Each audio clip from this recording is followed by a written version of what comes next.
E estamos ao vivaço para mais um bate-papo ao vivo aqui no canal do Diário Intelectual. Seja muito bem-vindo. Acomode-se aqui com a gente, pega um café. Ou já está liberado, né? Sextou, né, Elvis? Abre aquela Estou. cervejinha, uma cachaçazinha aí, uma dose leve. E se prepare para mais esse bate-papo com meus queridíssimos, caríssimos Thalisson de Moura. Muito boa noite, Thalisson. Boa noite, Micael. Prazer conhecê-lo, meu amigo. Prazer E rever o. o prazer é meu, cara. É sempre um prazerzão. É, todo mundo que faz parte aqui da equipe do Diário são gente finíssima, enfim. Elvis Amsterdã, que já é de casa, conhecido de vocês. Boa noite, Elvis. Boa noite, Michel. Boa noite, Thalisson. Boa noite a todos. Para mim é um prazer estar aqui com vocês, né? E sempre que possível Deus me permitir, assim eu farei. Louvado seja nosso Senhor Jesus Cristo, cara. E, pessoal, o bate-papo de hoje, já pedimos que você se inscreva no canal, comenta qualquer coisa aí, participe conosco aqui no chat. Você pode, inclusive, manter o trabalho do Diário Intelectual funcionando, doando qualquer coisa aí em nosso super chat. Mas participe mesmo, comenta, coloca críticas, dúvidas, perguntas, coisas que você quer que a gente leia aqui durante essa conversa. Compartilhe também esta live com os seus amigos, grupos do WhatsApp, joga lá no Facebook, marca o canal do Diário Intelectual ali no Instagram, que vai ser uma ajuda bem bacana para a gente. E nós estamos reunidos aqui nessa sexta-feira, o nosso sextou é aqui diferente, como vocês podem ver, para falar sobre, mais uma vez, nosso queridíssimo, grande filósofo brasileiro por excelência, professor Olavo de Carvalho.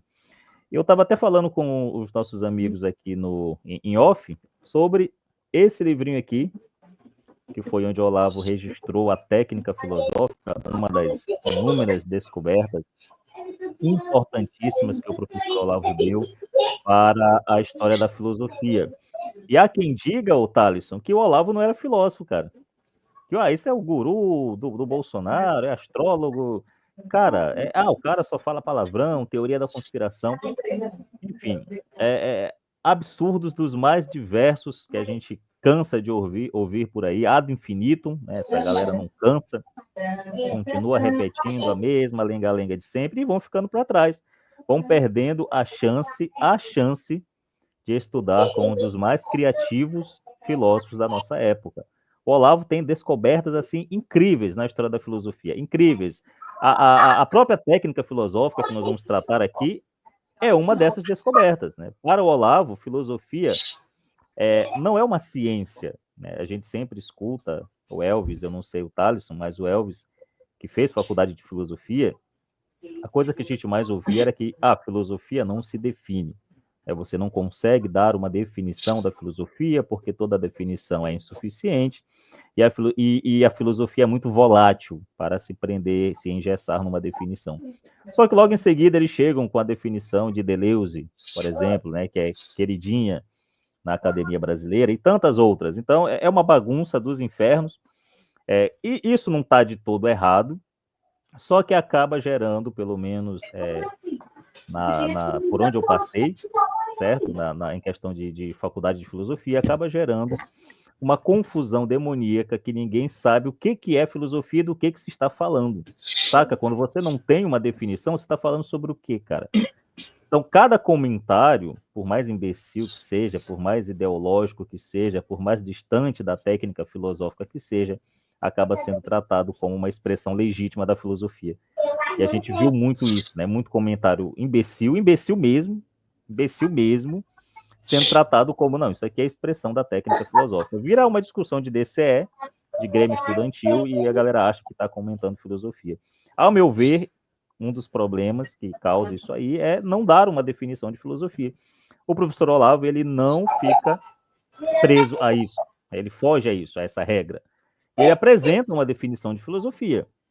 Vocês lembram muito bem, Olavo repetiu isso inúmeras vezes, e ele coloca aqui nesse livrinho.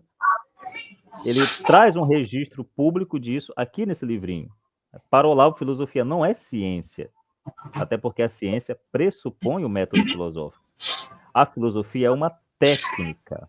Olha só, é uma técnica. Por isso que o Olavo batia muito na questão de você ver um filósofo fazendo a coisa, saca? Você não ficar preso a manuais, a livros, e você ter a presença viva, né, bem ao estilo Sócrates, de um filósofo filosofando na tua frente, vendo, você ver a coisa acontecendo ali na tua frente, assim como quando você vai aprender, sei lá, fazer uma cadeira, você não vai ficar no manual, você tem que ver lá o carpinteiro fazendo a coisa, dizendo, ó, é assim, assim, assado, começa por aqui, termina por aqui, é assim que junta as peças, assim que corta a madeira, é assim que prega. E esse contato com alguém que está fazendo a coisa, te joga na coisa, certo? Você não é só um espectador, agora você é um aprendiz e você, de fato, vai ver como é que se faz, porque você já viu alguém fazendo. E é isso, a técnica filosófica, ela tem 7 pontos, segundo o Olavo. O primeiro, salvo engano, é a anamnese. Depois nós temos a meditação, o exame dialético, a pesquisa histórico-filológica, a hermenêutica, qual é o outro? O exame de consciência e, por último, a técnica expressiva. Ou seja, tornar a experiência cognitiva reprodutível para outras pessoas. E aí pode ser através de romance, através de poesia.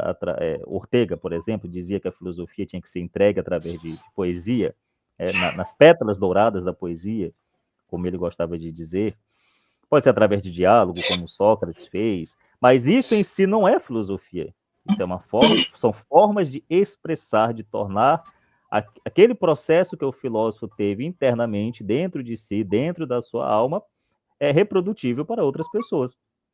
Por isso que é limitado, por isso que o texto limita, porque o texto não pode colocar experiência, sabe? O texto coloca a experiência transformada em palavras, em signos, certo? Mas a experiência mesma, ela vai ter que ser repetida para que você aprenda a coisa. Se estou certo ou não, se é por aí ou não, meus amigos vão falar para vocês agora.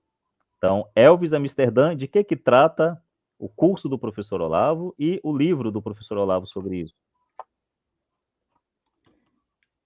Antes de fazer uma exposição propriamente do curso e do livro, eu gostei muito da tua menção aí do José Ortega y Gasset, e eu me recordo de um trecho da obra O Homem e a Gente, que me impressionou tanto que acabei memorizando, né?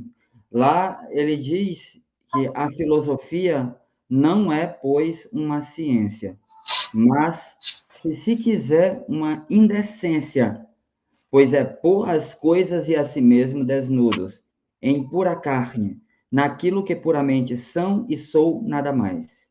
Por isso se ela, a filosofia, né? Por isso se ela é possível, autêntico conhecimento, o que não são nunca senso estricto as ciências. E o que são as ciências? Né? Meras técnicas úteis para o manejo sutil, o refinado aproveitamento das coisas. Mas a filosofia é a verdade, a terrível e desolada, solitária verdade das coisas. Verdade significa as coisas postas a descoberto. Então, esse pôr as coisas a descoberto, não que eu encontre uma identidade entre a explicação do Olavo e a explicação de José Ortega y Gasset, mas serve pelo menos para a gente, mais uma vez, separar a filosofia da ciência. Então, o Ortega y Gasset, com a genialidade literária, em filosofia, diz a filosofia não é uma ciência, é uma indecência, é uma, digamos assim, uma técnica de desnudamento das coisas, uma de desnudamento das coisas. E o professor Olavo, não apenas numa linguagem literária, mas de um modo bastante preciso, aí usando toda a capacidade dele pedagógica, leva a explicação da natureza da filosofia a pontos que, por exemplo, nesse trecho do José Ortega y Gasset não ficaria plenamente claro para nós. O Gasset, digamos assim, anuncia a diferença de filosofia entre filosofia e ciência de um modo mais literário, e o professor Olavo, de um modo mais técnico-pedagógico, consegue clarear a coisa de modo mais retumbante para todos nós. Então, a filosofia, novamente, é afirmada como algo diferente da ciência, mas ela apresenta uma técnica, né? Ela apresenta um conjunto de de instrumentos que nos permitem chegar a certos objetivos.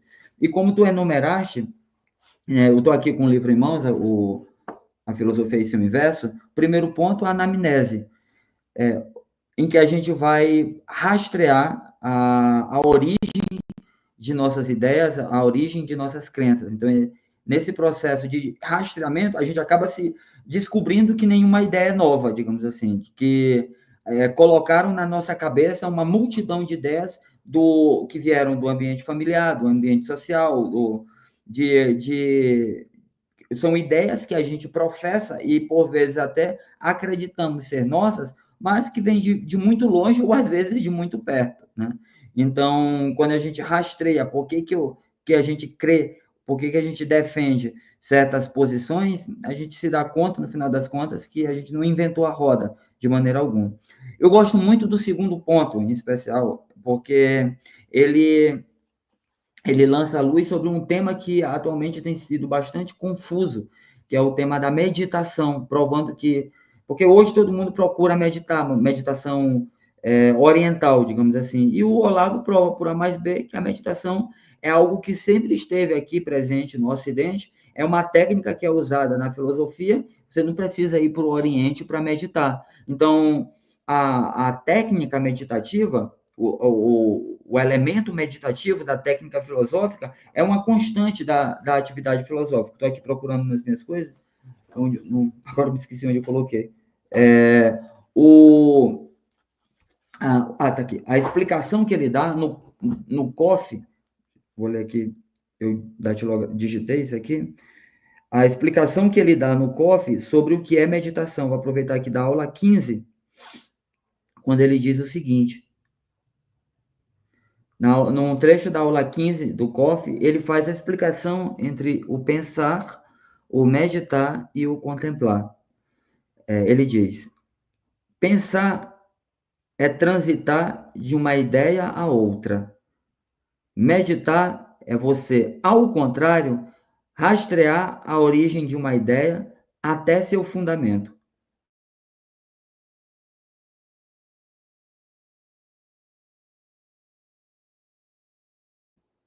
Acho que o Elvis travou aí, ou foi só aqui para mim? Elvis está congelado. Pô, na melhor parte, cara. Tava bem bacana a explicação do Elvis. Vamos ver o que aconteceu com ele. Deve ser a conexão ou algum problema com o celular. Então, vou fazer o seguinte: enquanto o Elvis retorna e resolve o problema, talvez ficou sem bateria. Thalisson, então, tome a palavra. Quando o Elvis voltar, a gente fica nesse bate-papo, né? Nesse bate-volta. Ele termina o que ele estava dizendo. Você pode completar o que ele estava falando, pegar como gancho e continuar. Então, manda brasa.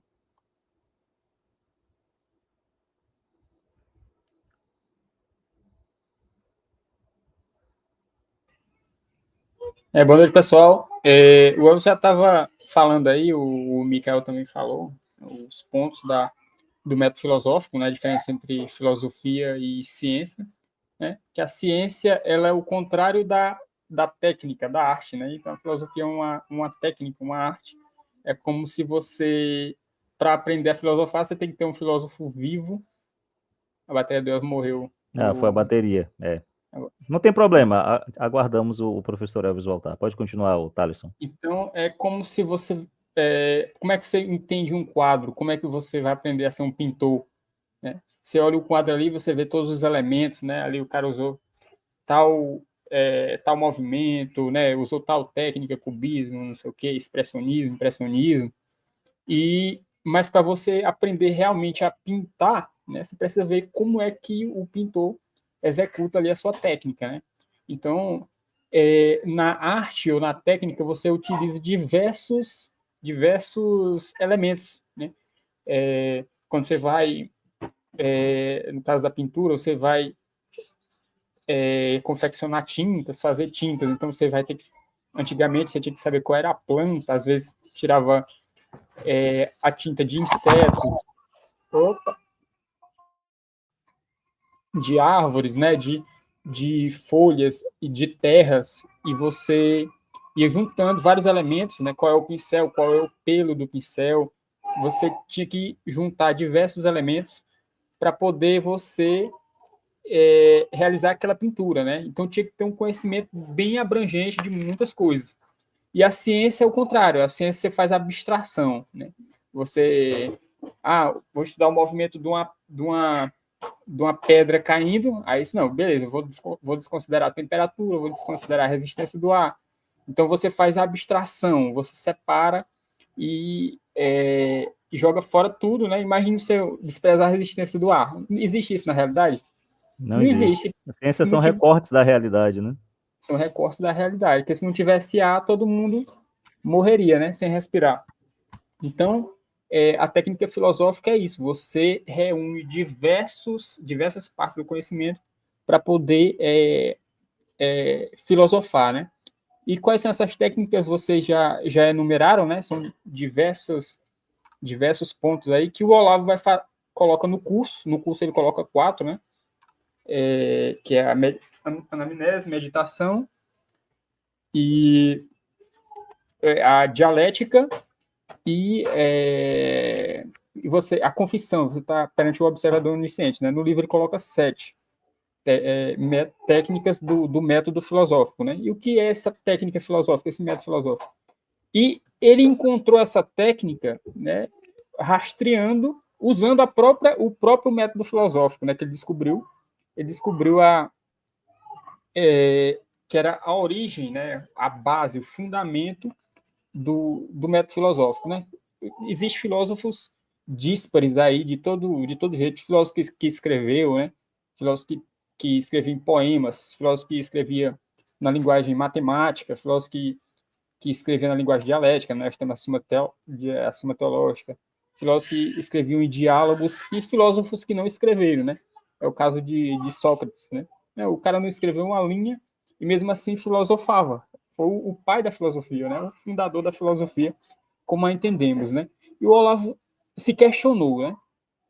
Qual é o fundamento disso tudo, né? E tentou rastrear qual era o fundamento, né? E ele disse o que é que todos os filósofos, usando as linguagens mais díspares, né? O que é que todos eles fizeram, né? O que é comum a todos eles. Então ele descobriu essa técnica aí, que é o método filosófico, né? O que todos os filósofos fazem desde Sócrates até hoje, né? Tá? Elvis, enquanto tu estavas aí tentando ressuscitar o teu celular, o Thalisson tomou o teu lugar e completou o que tu estavas falando, mas podes retomar de onde tu paraste. Vamos lá. Desculpa, eu não tinha me dado conta que o computador estava descarregando e fui indo, mas eu estava no segundo item, né? Meditar e rastrear, que tu estavas falando, que o Cielo José falou aqui. O tema da meditação dentro da técnica filosófica, né?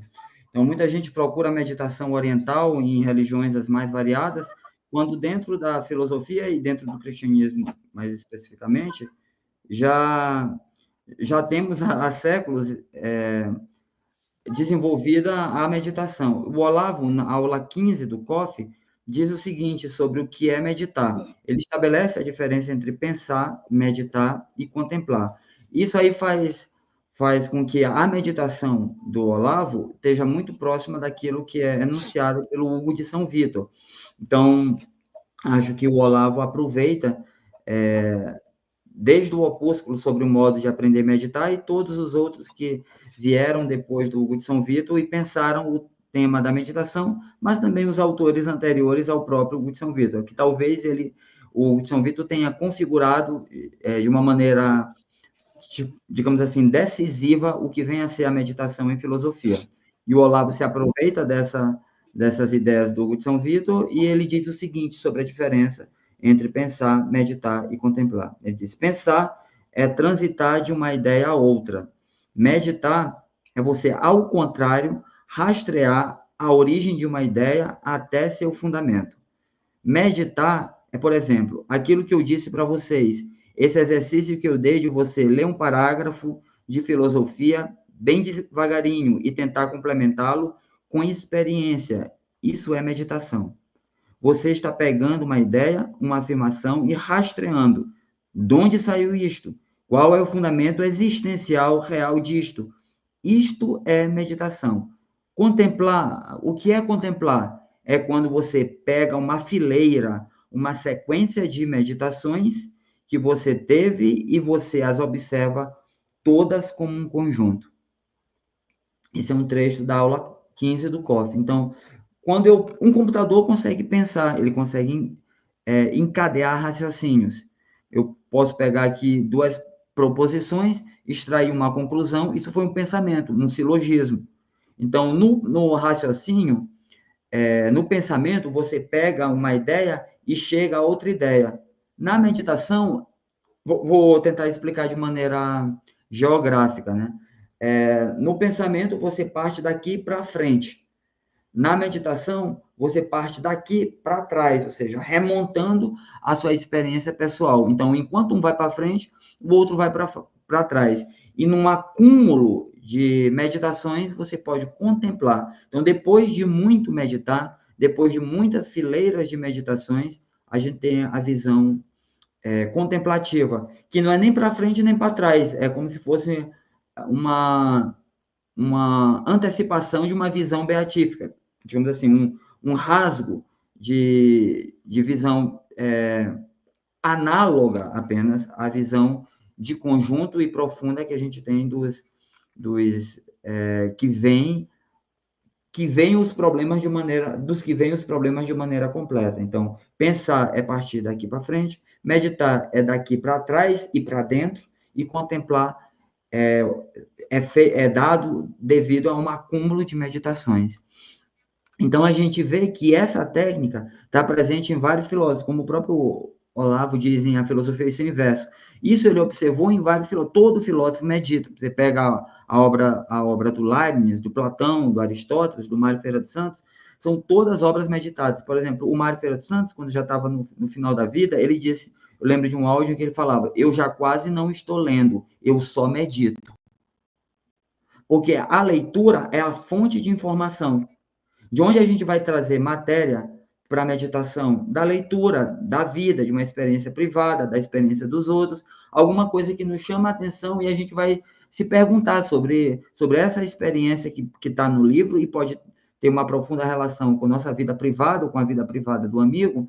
Então, pela leitura e pela observação da natureza ou pela observação dos costumes, a gente pode ter fonte da meditação. Então, o filósofo vai pegar essa fonte para meditar de vários lugares. Então, você pode pegar da leitura do Olavo, pode pegar assistindo televisão, pode pegar de um filme, pode pegar de uma situação concreta que se deu com você, ou com um amigo, e você vai usar aquilo como alimento e como nutriente para você entender a sua própria experiência pessoal.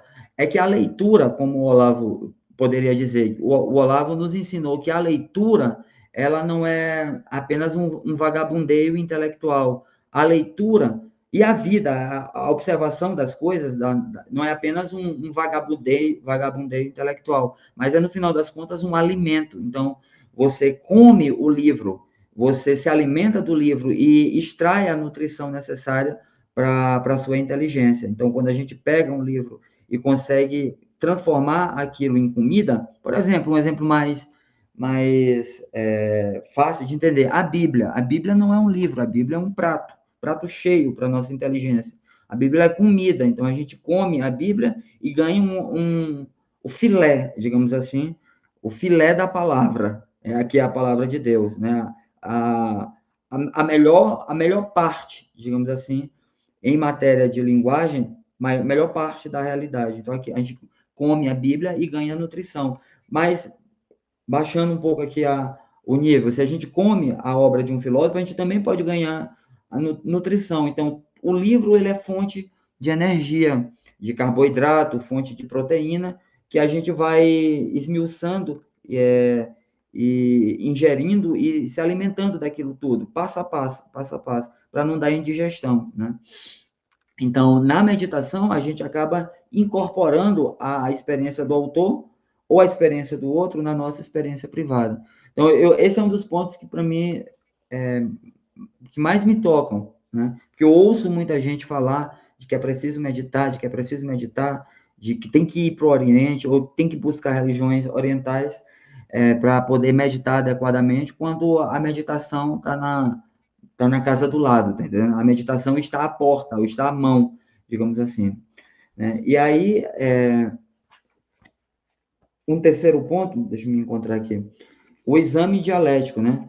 Em que ele diz lá a filosofia e seu inverso, o exame dialético pelo qual ele integra a sua experiência cognitiva na tradição filosófica e esta naquela. Então, a gente pega, por exemplo, a dialética do Aristóteles, em que ele compendia, antes de falar a sua própria opinião, ele compendia a opinião de todos os sábios, a opinião de todos aqueles que já tinham discutido o mesmo assunto, usando até o método histórico de relatar, digamos assim, tudo que já foi dito sobre aquele tema, para depois poder dar a sua opinião. Então, na análise dialética, você está a par da situação em que o problema se encontra. Porque aqui no Brasil a gente tem, por exemplo, afora o Olavo, o próprio Mário Ferreira dos Santos, que criou vários métodos dialéticos, e todos os livros dele, basicamente, são compostos de 3 partes. Uma parte sintética, em que ele compendia tudo que já foi dito sobre o assunto, uma parte em que ele analisa alguns pontos importantes do que já foi dito sobre o assunto, e uma parte concreta em que, a par de tudo que já foi dito sobre o assunto, ele faz os acréscimos propriamente dele. Então, essa análise dialética está presente em todos os grandes filósofos, essa preocupação com o que já foi dito, para que você não ache que está descobrindo a América, para não ser, como dizia o próprio Mário, um Colombo retardado, para não dizer que encontrou o que já foi encontrado por outrem, né? Então, na análise dialética, tem essa preocupação de conhecimento do fio condutor do problema até o momento em que você se encontra.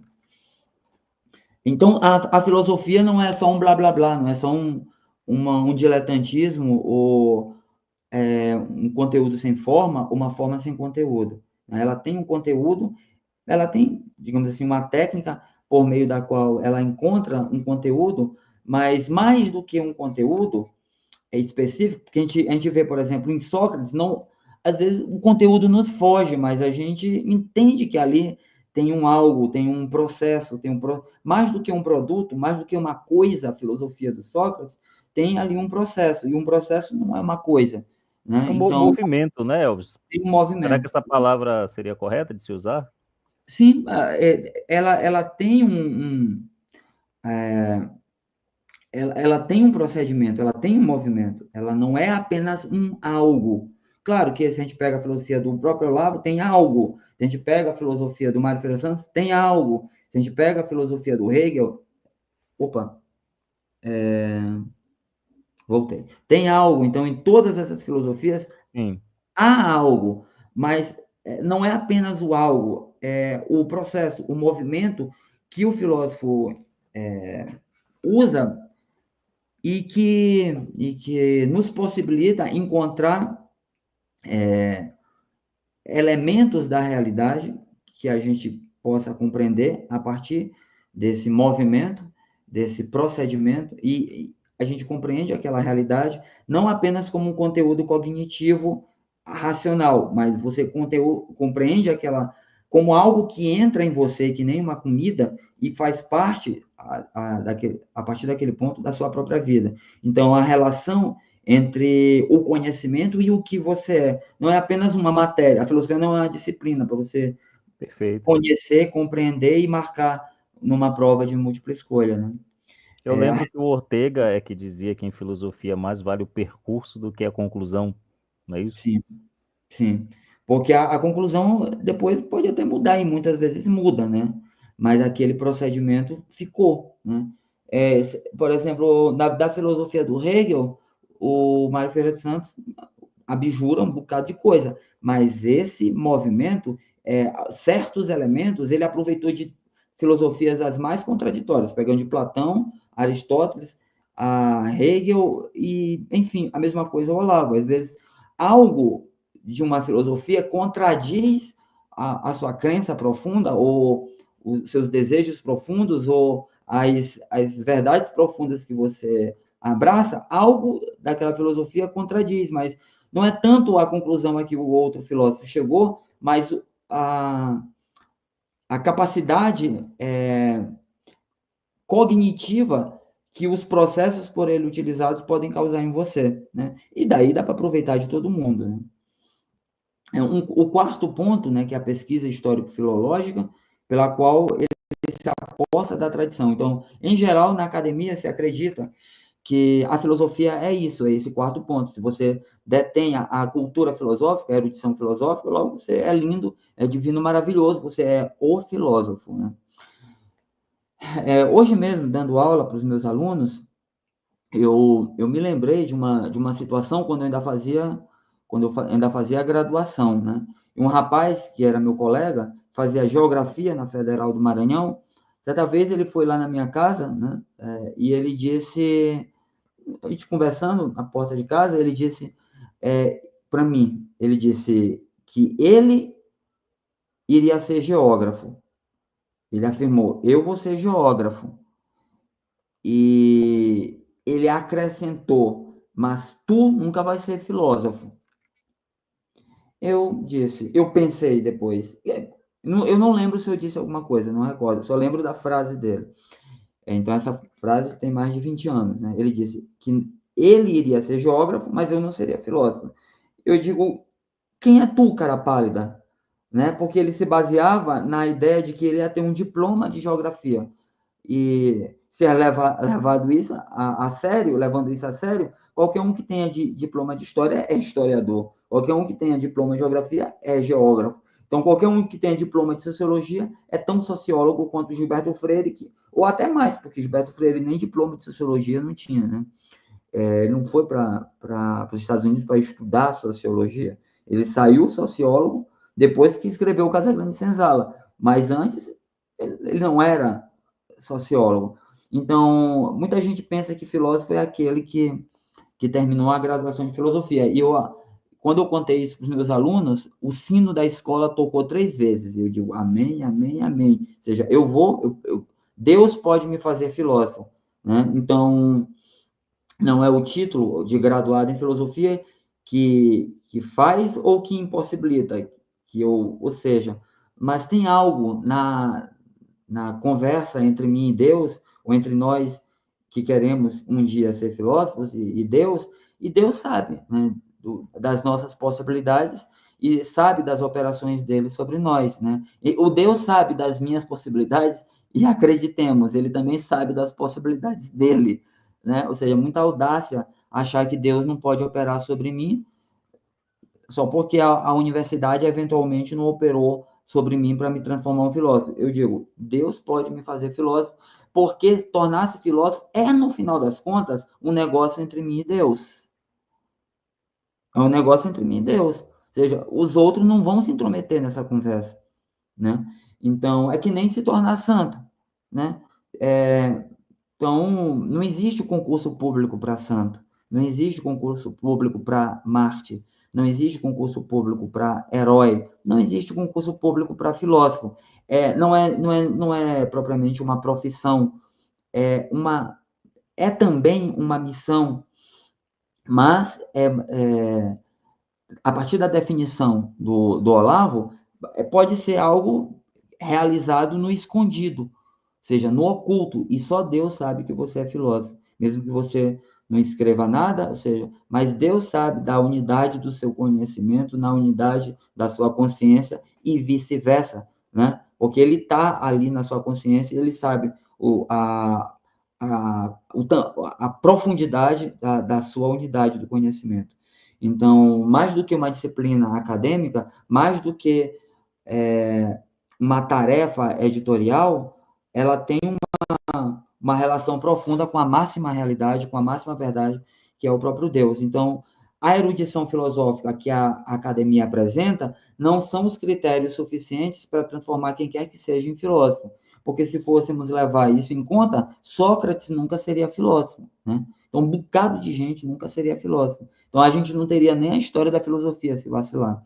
Então, não que a pesquisa histórico-filosófica não seja importante, mas tem outros pontos na sua relação com a própria realidade, que podem ser muito mais decisivos do que o simples acúmulo de conhecimento.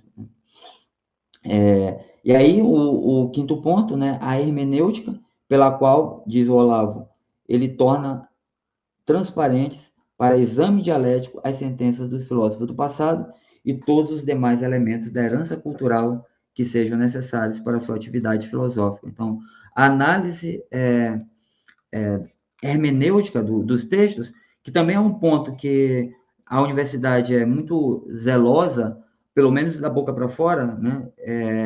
A Universidade Brasileira acredita que pelo menos o quarto e o quinto pontos são dados na universidade, o que não é verdade, porque ninguém sai erudito e nem habilitado em análise de textos verdadeiramente, né? Mas pelo menos há essa presunção. O sétimo ponto, o sexto ponto, o exame de consciência. É interessante que a gente observa na história da filosofia, todos os grandes filósofos têm uma preocupação profunda com a consciência, né? O Sócrates até dizia: vida sem exame não é digna de ser vivida. Está lá na Apologia de Sócrates, ou seja, a gente não pode viver uma vida digna sem que examinemos a nós mesmos, sem que examinemos a nós mesmos, né? Então, vida sem exame não é digna de ser vivida. Deus mora na nossa consciência, ou seja, no mundo pagão, essa ideia de que a nossa consciência deve estar constantemente examinada, e na universidade, pelo menos eu posso dizer por mim mesmo, né? Essa ideia de que eu tenho de examinar minha consciência nunca foi um ponto a ser discutido. Isso não existe, né? Mas a gente vai olhar para a história da filosofia, isso existe a dar com pau, tá entendendo? A 3x4/616. Então, existe toda hora. Todos os grandes filósofos têm uma preocupação com a consciência, com o exame, e muitos, inclusive, com a santidade, né? Muitos. E, às vezes, varia até a concepção religiosa, mas não deixa de ter a preocupação de o que a gente chama, no cristianismo, de ser santos. Nas outras religiões, tem a preocupação de atingir um grau superior de dignidade e de relação com Deus, né? Então, esse exame de consciência é constante, coisa que já não aparece na filosofia, não aparece como um sempre, né? Como uma constância na filosofia contemporânea, quando a gente vai encontrar filósofos que pregam a eliminação de alguns povos, como o próprio Marx pregava literalmente a eliminação de alguns povos. Imagina o que seria um exame de consciência de alguém que prega o genocídio, né?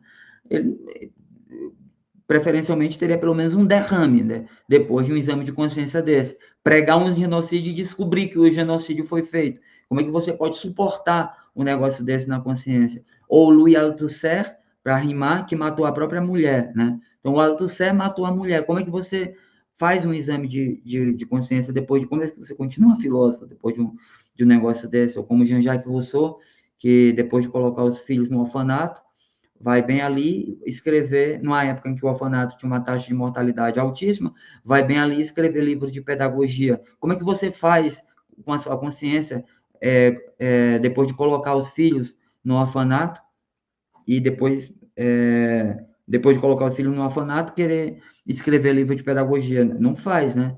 É curioso que o Pitágoras, que entendia de caracterologia e que fazia a análise dos candidatos ao ingresso no Instituto Pitagórico, o Pitágoras fazia isso, ele não aceitava todo mundo que fosse mau caráter, ou que ele pressupunha que fosse mau caráter, ele não aceitava que ingressasse no Instituto Pitagórico. Inclusive, teve um aluno que tentou ingressar, ele não aceitou, porque achava que o cara tinha impulsos violentos, e o cara foi lá e destruiu o Instituto Pitagórico, né, provando que tinha impulsos violentos, né? Então, a consciência é um ponto fundamental do desenvolvimento da filosofia, né? E o último ponto, né, que é a técnica expressiva, como vocês mencionaram. E aí é interessante que, tanto aqui no livro está expresso, está dito, quanto no próprio curso, eu não lembro agora em qual aula, no curso do Olavo, e em muitos outros lugares, o Olavo clama, grita nos telhados, pela necessidade de seus alunos voltarem a estudar e a amar a língua portuguesa. Ou seja, a gente já não tem mais poesia, não tem mais literatura em geral. Imagina como que a gente vai conseguir expressar uma filosofia. Então, o Olavo sempre se preocupou com a técnica literária, com o treino literário, o treino da imaginação, e na filosofia, esse é o último ponto, né? É aquilo, talvez, posso estar errado, né? Mas, pelo menos, em algum ponto, tem certamente alguma interseção, entre o que o Olavo fala da técnica expressiva e o que o Mário Ferreira dos Santos fala que é do último passo da dialética concreta, que é a parte da apologética. Tudo bem que a apologia é um discurso de defesa, mas depois de você estudar um assunto, você fala sobre o assunto, né? Você expressa algo sobre o assunto. E esse ponto é fundamental. Agora, é interessante que o Olavo, ele tem uma técnica filosófica primorosa, né? Conversando com uma pessoa aqui em Brasília, né? E essa pessoa apresentava vários pontos que ela dizia que eram contrários ao professor Olavo, mas ela era consciente das capacidades do Olavo. E ela disse um negócio que eu achei impressionante, né? Ela disse que se o Olavo entregasse no momento de sua morte, antes da morte, se ele tivesse disponibilizado os seus órgãos para doação, essa pessoa que tem vários pontos de oposição ao Olavo, ela disse que se o Olavo entregasse seus órgãos para doação, ela gostaria de receber em doação as cordas vocais do professor. Porque, dizia essa pessoa, ele tinha uma voz maravilhosa, que causava um impacto, causa ainda hoje. Quantos e quantos grupos fazem recortes do Olavo, dele falando 30 segundos, dele falando 1 minuto e 5 segundos, e o recorte tem trocentas visualizações. Até o Ora Porra é memorável, né? Até o Ora Porra. Ora Porra. Então, com 3 R, né? Ora Porra. Então, a força da voz, que é a capacidade expressional do Olavo. Certamente, se o Olavo tivesse escrito tudo que escreveu, e eu amo o Mário Ferreira dos Santos, né? Mas certamente, se o Olavo tivesse escrito tudo que ele escreveu com a linguagem do Mário Ferreira dos Santos, jamais teria o impacto que teve. Porque ele entendia do brasileiro não apenas intelectualmente, ele entendia da afetividade do brasileiro, da sensibilidade do brasileiro, da inteligência do brasileiro, do que ressoa na caixa craniana do brasileiro. E ele usava da força de sua voz, a força física da voz e a capacidade psicológica de pôr a voz no devido tom e causar o impacto e a ressonância que ele gostaria que causasse e que, de fato, causou, né? Então, a voz, então, pegando o método filosófico de baixo para cima, né? A capacidade expressional. Então, a gente certamente está falando do Olavo agora, porque em algum momento a capacidade expressional dele nos tocou. Então, se a gente pegar os livros que mais tiveram ressonância, são aqueles de habilidade linguística mais intensa, né? Então, podem até não ser os meus livros prediletos do Olavo, os prediletos do Thales, os prediletos do Michel, mas, bom, foram os prediletos da maioria, né? A gente pode até dizer, o Imbecil Coletivo, ou o Mínimo que você precisa saber, não tem toda a filosofia do Olavo, não são os livros mais profundos. Tudo bem, a gente sabe disso, é verdade, mas mesmo assim são livros de navios quebra-gelo, tá entendendo? Então, mesmo assim, eles podem não ter causado todo o impacto que a obra do Olavo pode causar em longa duração, mas a curta duração teve um impacto que talvez ele gostaria de ter para chamar a atenção sobre sua obra, né? Cara, é uma delícia ler esses livros, cara. O Imbecil Coletivo ali é feijoada. Falei demais. Nada, manda brasa, continua.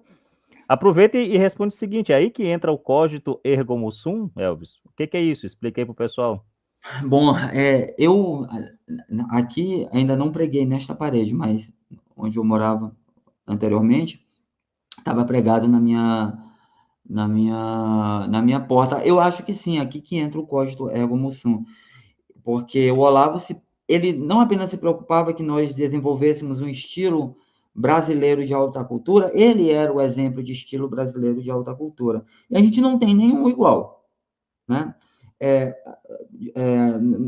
Digamos assim, nas últimas décadas, né? Eu ponho como do lado do Olavo o Gilberto Freire, que também tinha um estilo que conseguia juntar a linguagem oral e a linguagem escrita, conseguia misturar, sei lá, receita de bolo com tratados de sociologia e conseguia atingir bem e cativar tanto eruditos quanto pessoas que não eram da área.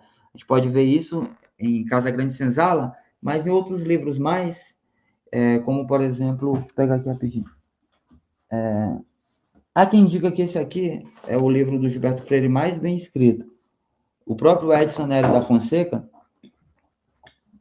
o que era considerado o maior dos gilbertólogos, dizia que Aventura e Rotina era o livro do Gilberto Freire mais bem escrito. Né? Depois, nós aqui do Diário Intelectual vamos fazer um vídeo sobre Aventura e Rotina. Então, o Gilberto Freire conseguia ter uma linguagem deliciosa, saborosa, impactante, por vezes violenta, ou se não violenta, inesperada, né? E o Olavo, em filosofia, igualmente, né? Então, esse estilo brasileiro de alta cultura que o Olavo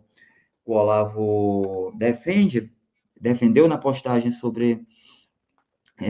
na postagem do Facebook, mais conhecido como Cogito Ergo Sum, esse estilo, na minha pobre opinião, é uma fonte de muita sabedoria. Se nós conseguirmos encontrar uma linguagem adequada, uma linguagem apropriada, cada um dentro, digamos assim, do seu temperamento, das suas possibilidades, das suas qualidades, se a gente conseguir encontrar essa orquestra de muitas vozes, esse canto com muitos tons, com muitas vozes, a gente vai poder dar prosseguimento devido ao que o professor Olavo desejava. Então, o Michel tem a própria voz, o Thaleson tem a própria voz estilística, digamos assim, porque a voz é o estilo, né? E esse estilo não pode ser fake. A gente vê muitos grupos de Olavetes, né? Que às vezes tentam, às vezes não só de Olavetes, de anti-Olavetes, que tentam falar com trovoadas de Mesócrates, né? Com aquela linguagem chata pra caramba, né? Com aquela linguagem toda pretensamente arrumadinha. E quando você vai ver, na verdade, está cheia de erro de gramática e não está nada arrumadinha, só está simulando erudição, né? Simulando correção gramatical, simulando... Estilo Michel Temer, querendo imitar o Michel Temer. Cheio de mesócrates. Se conseguisse imitar o Michel Temer, já daria pelo menos um Michel Temer, né? E, assim, não é nem Michel Temer, nem Michel Telota, né? Então, não é nem uma coisa nem outra, né? O cara fica ali a meio do caminho do que não é e do que não vai ser, né? Então, não é nada, na verdade. É um vazio. Certinho. Thaleson, eu queria que o Bernardo colocasse aqui o comentário do Carvalho Silva.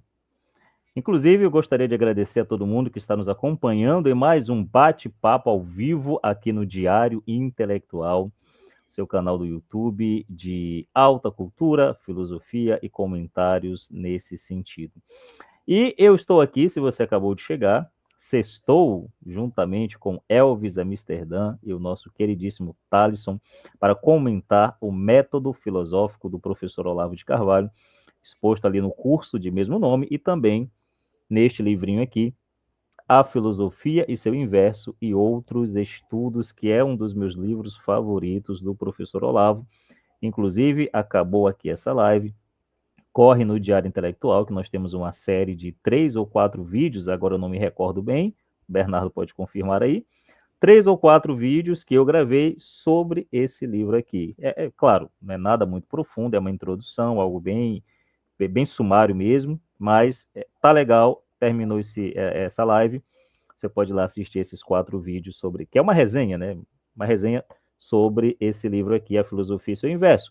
Caso você queira adquirir este exemplar, Não este que eu tenho, que este é meu, mas um exemplar deste livro.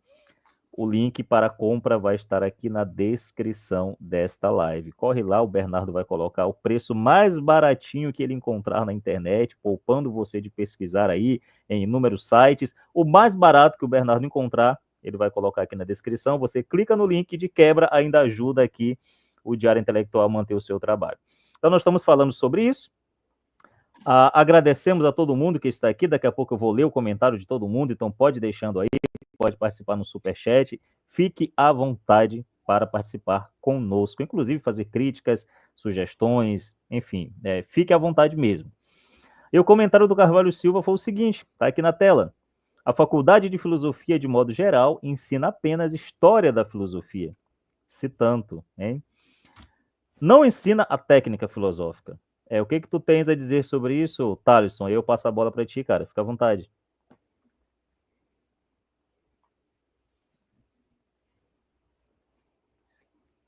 Microfone. Tá só no cafezinho aí que até esquece de ligar o microfone, né, cara? Cafezinho é vida. Porra. Mussum, eu só lembrei daquele episódio do Mussum lá que tá inflacionando tudo. Aí o ovo tá caro. Não, experimenta você botar um ovo, o governo tá certo. Aí tudo lá, na hora que chega no MEI, não, agora você... o governo inflacionou tudo, tá faltando inflacionar só o café. Aí mexeu com o café, aí fora Lula, cara. Mexeu com o café. Mas então, diga lá. Como o Michael falou aí, né? Se muito uma boa faculdade hoje no Brasil, uma boa universidade no Brasil, hoje ensina história da filosofia, cultura filosófica e, no máximo, filologia, né? Mas filosofia mesmo, porque eles vão aprender com quem?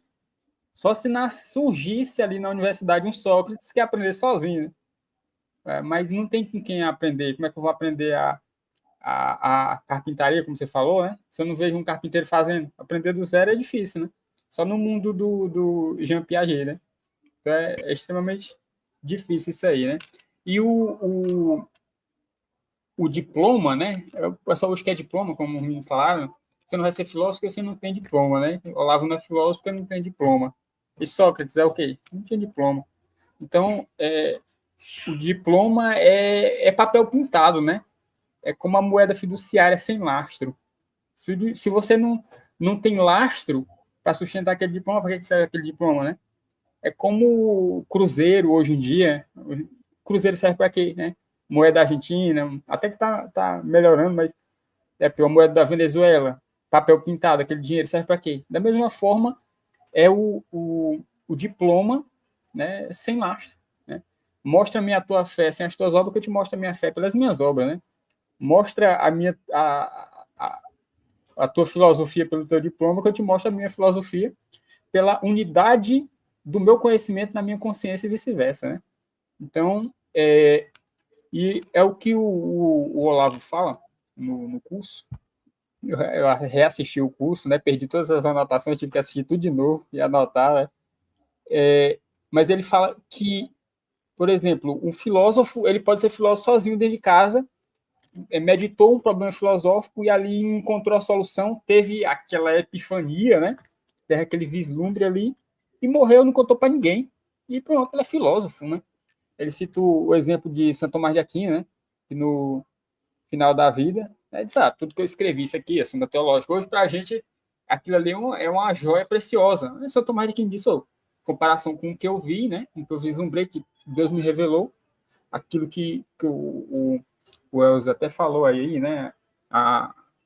É próximo a uma epifania, né? Uma revelação divina, o ato de filosofar. Então, tudo que eu escrevi é palha.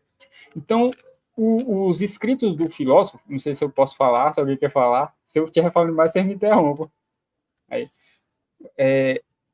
os escritos do filósofo, quando você vai meditar, né? O filósofo é a atividade que lida com textos, né? Então, não é isso que você tem que procurar numa obra filosófica, né? Senão você não vai aprender a filosofar, saber o que é um filósofo nunca, né? Porque a filosofia, para você entender, você precisa entender qual é a experiência que o filósofo teve, né? E o Olavo ensina isso aí na técnica filosófica, né? Aí vai lá, anamnese, de onde é que o sujeito o sujeito tirou a ideia dele. De onde foi que você tirou tal ideia, né? Não, eu sou vegano. Sim, você é vegano, de onde foi que você tirou essa ideia? Então o sujeito começa a defender o veganismo e não fazer anamnese, né? Procurar a origem daquelas ideias, né? E depois eu vou falar sobre o fundamento dessas ideias na realidade. Qual é o fundamento, né? Já foi falado tudo aí, né? Pelo Elcio, pelo Mikael. Eu gostaria só de dar alguns exemplos, né, aqui do que eles falaram, né? De cada uma das partes dessa técnica. E fundamento da experiência do filósofo na realidade, né? Aí ele conta o caso de René Descartes, né? René Descartes, né, escreve lá o discurso do método, e quando você lê aquilo ali pela primeira vez, ele diz, pô, esse cara é um idiota. Aí depois você vai tendo paciência com o rapaz, né? E vê que, como o Olavo disse, ali foi uma tentativa, né, de buscar foi uma tentativa de você buscar o fundamento das suas ideias, né? Onde é que está o fundamento da minha filosofia? Então, René Descartes estava tentando se questionar, né? Onde é que está o fundamento da existência, né? Então, você começa... Quando chega alguém para explicar, você percebe que René Descartes não era tão burro assim. Apesar da consequência do que ele escreve no texto, não ser muito inteligente, mas a tentativa dele era buscar um fundamento. Né? E quando o Olavo tenta refazer aquela experiência, porque se você é um filósofo, se você, para entender a filosofia, você tem que ser um filósofo. Né? Então, você tem que estar mergulhado no ser filosófico. Você tem que querer amar a sabedoria e buscar a sabedoria. E uma vez que você busca, não tem mais volta, não. Uma vez que você está no caminho da filosofia, você não retorna mais. Né? Ele disse, não adianta acender uma vela para Deus ou outra para o diabo. Tentar agradar os seus pares e tentar filosofar, ser amante da sabedoria. Porque senão você vai ter dois senhores, né? E você vai ter essa tensão interna. Então, o Olavo vai tentar investigar, né, essa experiência filosófica do Descartes, e tentar refazer.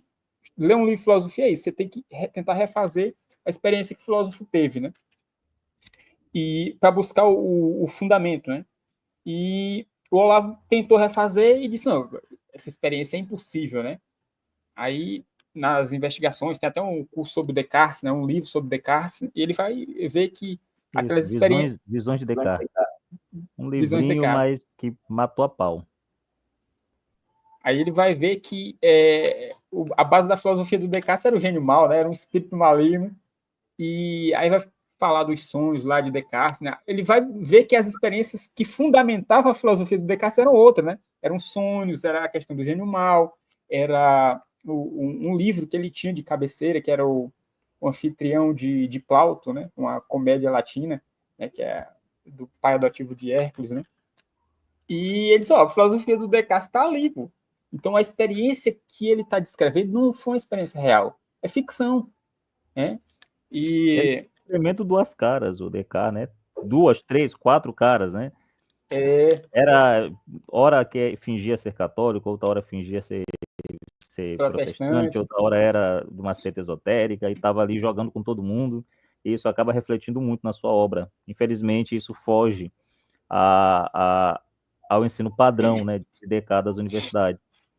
Como se o texto do Descartes tivesse desligado da pessoa Descartes, né, da pessoa real que foi o René Descartes. Geralmente é assim que se estuda filosofia na universidade, por isso que tem tantos problemas.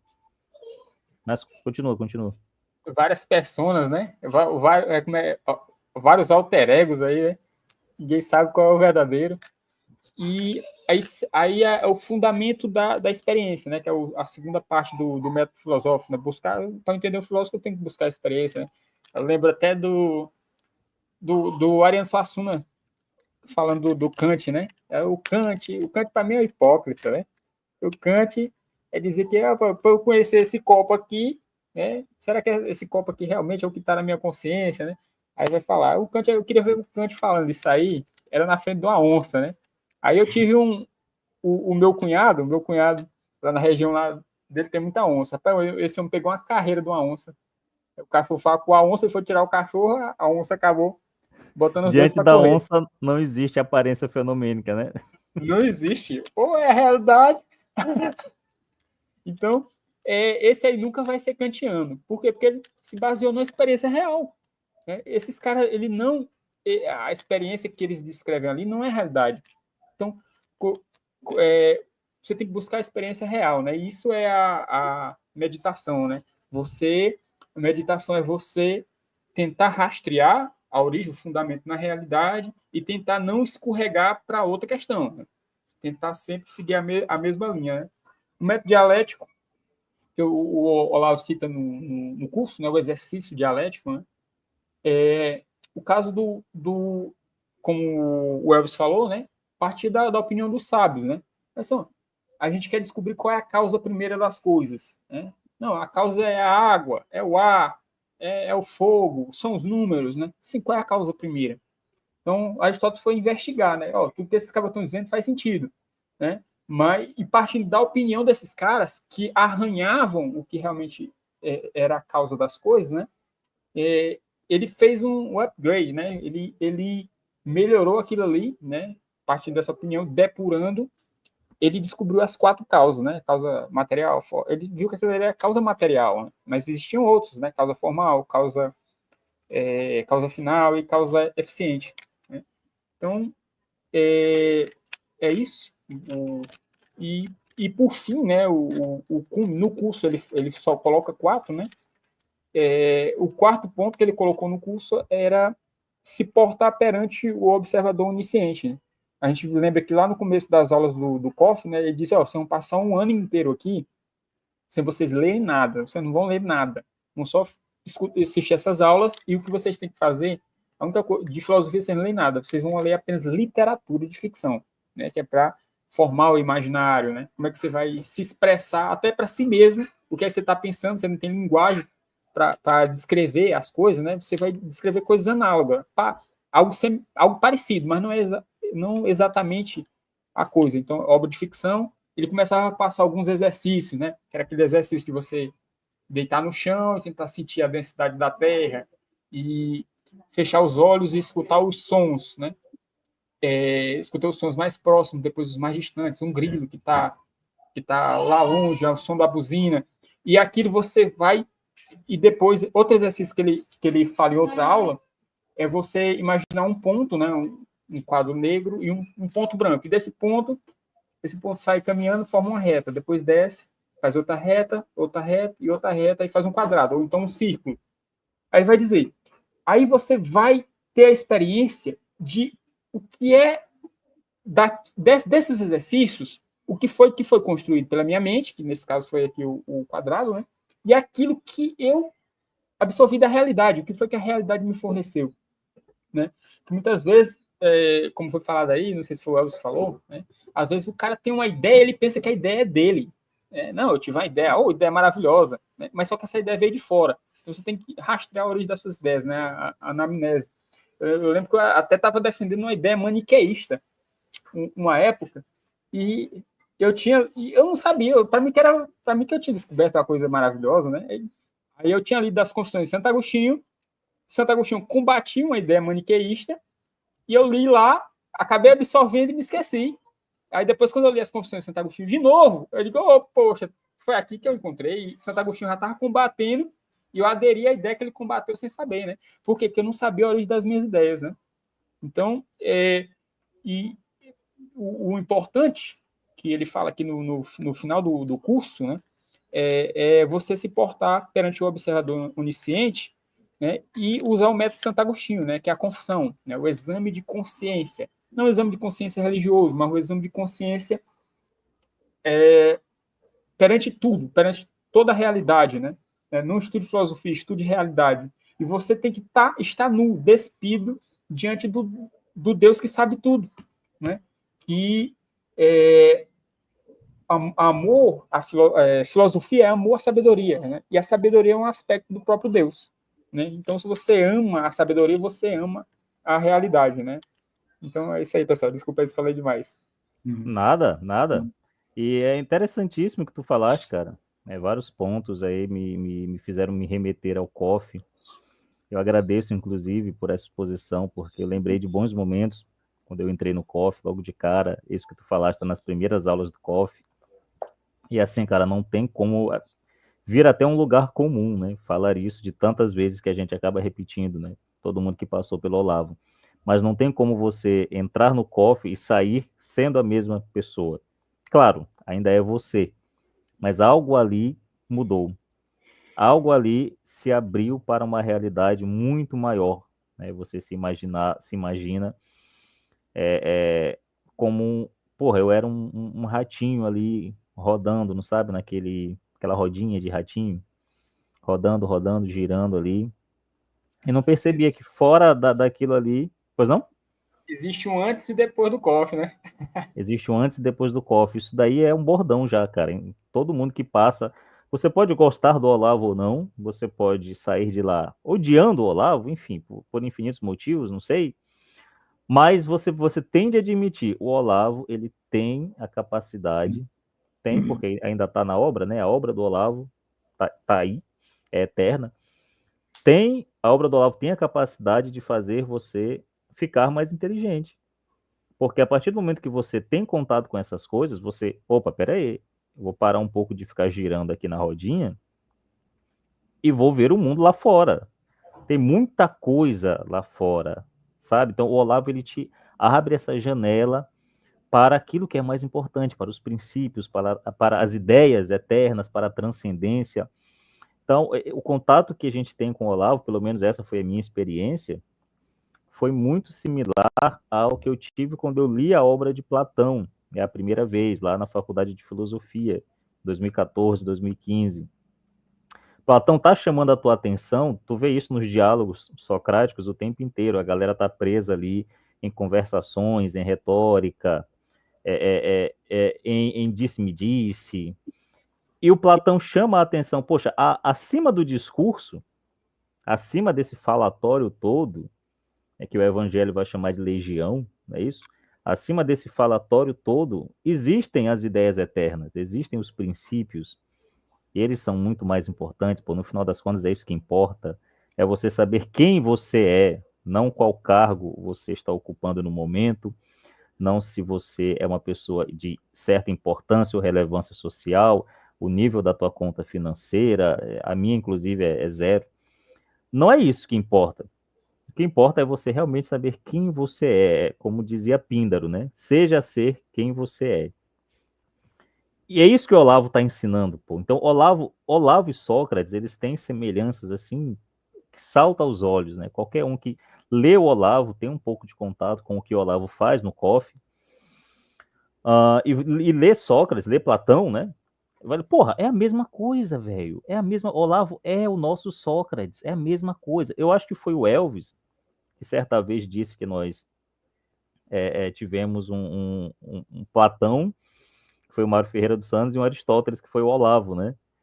E é isso que parece mesmo. Olavo é um filósofo por excelência. Então, você vê a filosofia grega, a boa filosofia grega, né? Sócrates, Platão e Aristóteles, tu reconhece muito o que o Olavo está fazendo ali.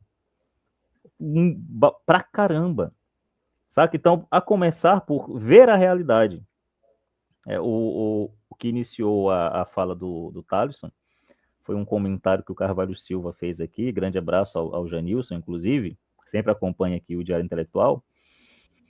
De que em filosofia eles estão muito preocupados com o texto. E o Olavo comentou muito isso. O Olavo falou, pô, mas aí vocês estão de sacanagem, né? Porque, bicho, colocar o símbolo, e o próprio filósofo acaba sendo um símbolo, né? O filósofo está apontando para algo.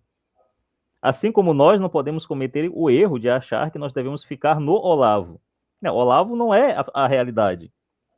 Olavo, ele está apontando para algo. É isso que importa no fim das contas. Ele falou isso infinitas vezes. Ele repetia várias vezes, olha, vocês podem fazer algo completamente diferente do que eu estou fazendo aqui. A filosofia de vocês pode pegar um rumo completamente diferente. Tanto é que ele se sentia confortável para ler o Mário Ferreira dos Santos e divulgar pra caramba a obra do Mário Ferreira dos Santos, inclusive falar que o Mário Ferreira dos Santos é o maior filósofo brasileiro. Zé Olavo afirmava isso assim sem pudor algum. O Mário Ferreira dos Santos é o maior filósofo brasileiro. Isso aqui é filosofia de alto nível. Ao mesmo tempo que ele dizia isso, ele ia numa direção, não vou dizer de negação, mas uma direção ali oposta. A começar que Olavo não era um platônico, certo? tenho até medo de falar sobre o Mário Ferreira na frente do Elvis, né? Posso estar falando alguma bobagem. E, Micael, lembrei isso, que você falou aí sobre apontar, né? É igual, eu acho que era o Olavo citava esse exemplo, né? De o que é filosofia, né? O que é uma obra filosófica, né? É a mesma coisa do cara perguntar o que é a lua, aí o caboclo aponta, né?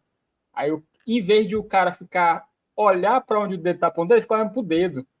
Aí pensa que a lua é isso aqui. Não, é a mesma coisa de ver o que é a filosofia de alguém. Em vez de você olhar para o que os textos estão apontando, o cara fica preso nos textos.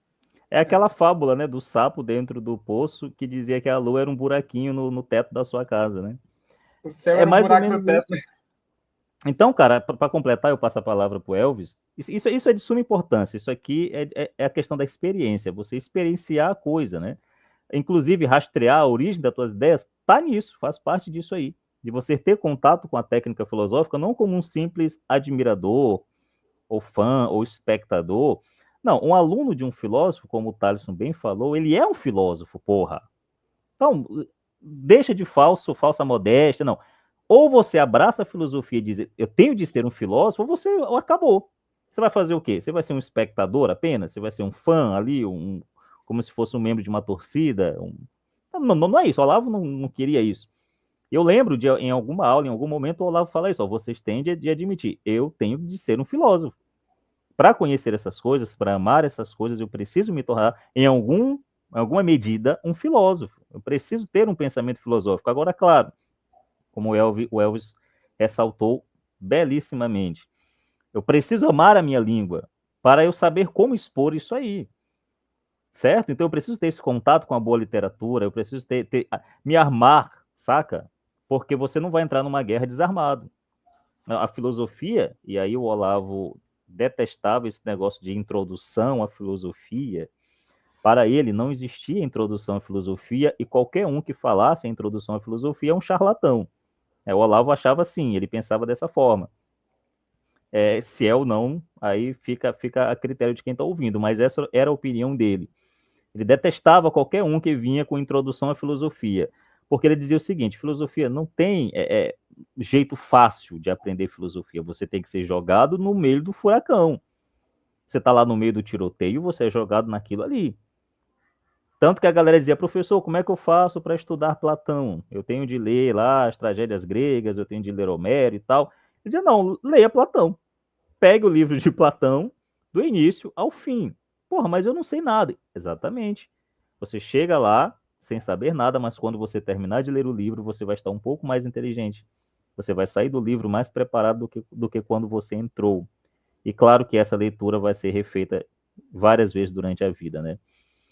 Como diria Ortega Gasset, você lê como você vive. Em diferentes momentos da tua vida, a tua compreensão de certa leitura, ela pode ser prejudicada ou pode ser, enfim, uma leitura mais eficiente, dependendo das tuas circunstâncias, né? Daquilo que você está vivendo, daquilo que você está passando, da forma como você está vendo o mundo. E o Ortega recomendava, quando você chegar aos 30 anos, releia tudo que você releia, porque você vai ter uma outra percepção, uma outra perspectiva muito mais madura para compreender aquilo ali. Então, são leituras para acompanhar a vida toda, mas que devem ser feitas. E se você não tiver essas técnicas expressivas, como é que você vai fazer isso aí direito?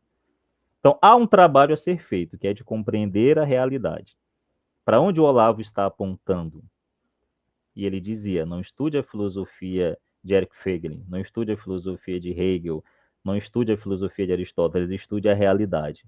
E para isso você vai usar a filosofia de Hegel, a filosofia de Aristóteles, a filosofia de Eric Feiglin. Mas o que importa é para onde eu estou apontando, o que eu quero que vocês percebam. E aí nós voltamos à filosofia grega. Para Platão, o filósofo era um símbolo do sumo bem. O filósofo era um símbolo do sumo bem. Ele não era o sumo bem, mas ele estava apontando para ele. Ele era ali uma espécie de representante dele. Então, os alunos tinham de ascender para essa realidade maior do que o seu meio, do que o seu falatório. E se você pegar a apologia de Sócrates, isso vai ficar muito claro. O que Sócrates está falando ali na apologia? Ele está dizendo que acima do falatório e do discurso humano existe a realidade, porra. Não é isso? Todo mundo estava acusando, né, o testemunho com testemunhos falsos, retórica vazia, os acusadores de Sócrates, você está negando os deuses da cidade, você está pervertendo a juventude, enfim. E Sócrates, na sua defesa, falou, veja o testemunho dos meus alunos sobre mim, para ver se eu sou isso aí ou não. Aí, ele não fez uma construção lógica, impecável. Não, é o testemunho direto. É o testemunho do indivíduo diante daquilo que ele está vendo. Por isso, o Olavo citava muito aquele texto do Evangelho, que ele achava que era o mais importante de todos, que os discípulos de João Batista vão perguntar para Jesus, né? É você mesmo que a gente está esperando ou a gente tem de esperar outro? E o que Jesus diz? Vai lá para João Batista e ensina a minha doutrina. Né? Diz o que eu estou ensinando aqui. Não. Jesus responde, né? Nosso Senhor responde. Diga para João Batista que os cegos estão enxergando, os paralíticos estão andando, os mortos estão ressuscitando. E eles contaram o que eles viram e ouviram. Para o Olavo, isso era a parte mais importante do Evangelho, é o testemunho, é o fato, é isso que importa no fim das contas. E todo esse amaranhado de textos, e às vezes até de argumentação lógica, aí da filosofia analítica, por exemplo, o meio anglo-saxão é muito cheio disso, de construções lógicas para tentar dar uma roupagem mais técnica ao Evangelho, tudo isso para o Olavo acaba atrapalhando. Claro, sim, em certa medida ajuda, mas também cria muitos problemas, resolve alguns problemas e cria muitos outros. Porque por mais perfeita que esteja o edifício lógico, e a própria escolástica entra aí, né? O próprio Santo Tomás acaba entrando aí, né? São Boaventura vai criticar isso na época. Por mais bem feito que seja o edifício, ele não é a realidade, ele é uma construção lógica. E a lógica não é a realidade, a lógica é uma construção mental posterior. É depois que você apreende a realidade, você entende, beleza, agora eu vou organizar isso aqui aonde? Na minha cabeça. Então, de tanto estudar isso aí, às vezes até bons católicos, bons cristãos, que têm um interesse genuíno pela filosofia, de tanto estudar isso aí, acabam pensando que isso é a realidade. Que isso é o evangelho. Saca? Ou seja, de tanto colocar na tua cabeça, tentar colocar Deus na tua cabeça, você esquece que Deus está fora, pô. E é que é você que está dentro dele. Não é ele que está dentro de você. Então, e é isso que se ensina não só nas faculdades de filosofia, respondendo ao Janilson, mas em todas as escolas. O Elvis é professor, eu sou professor de ensino fundamental maior, né, ensino filosofia e ensino religioso. E é isso que eu vejo, o tempo todo as crianças estão pensando em formas mentais e não treinados a perceber a realidade que está diante dos seus olhos. Às vezes, uma obviedade ululante, como diria o Nelson Rodrigues. Mas essa obviedade é negada em nome da construção mental, do edifício mental. Então, por isso, o filósofo filosofando na tua frente. Você precisa ver aquilo ali, experienciar aquilo ali, e, inclusive, quando rastrear tuas ideias, refazer os passos que o filósofo fez. Você não vai entender René Descartes, como o Thaleson falou, se você não tentar reviver a experiência que ele teve. Você não vai entender Platão se você não tentar reviver a experiência que Platão teve, claro, dentro das suas possibilidades. Mas é isso, passa a bola para o Elvis.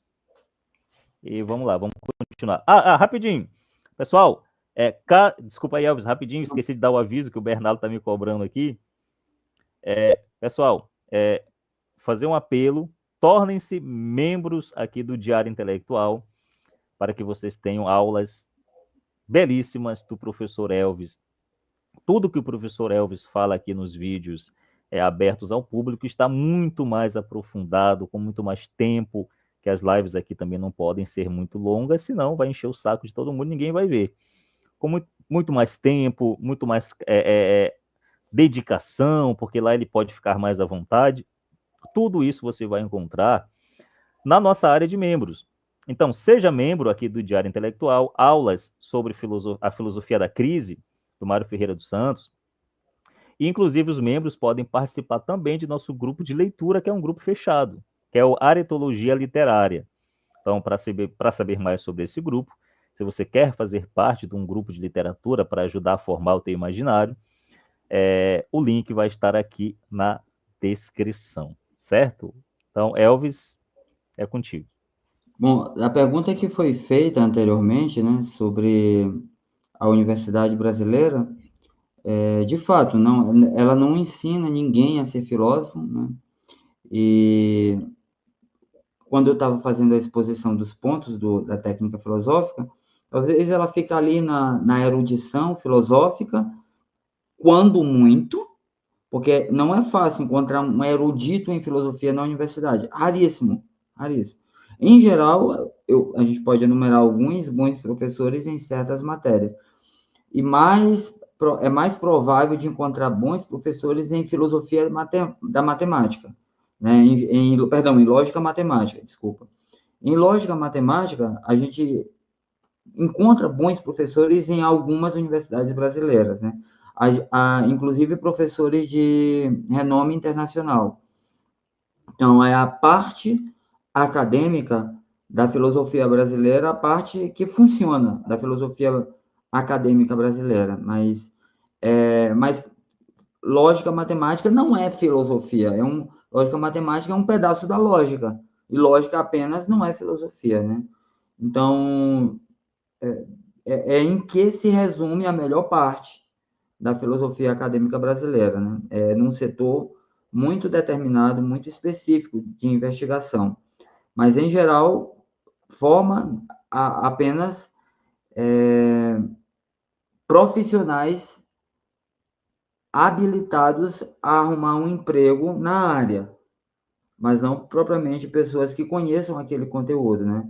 Ela dá uma habilitação para o graduado exercer uma profissão que a graduação não habilitou suficientemente, se é possível dizer dessa maneira, né?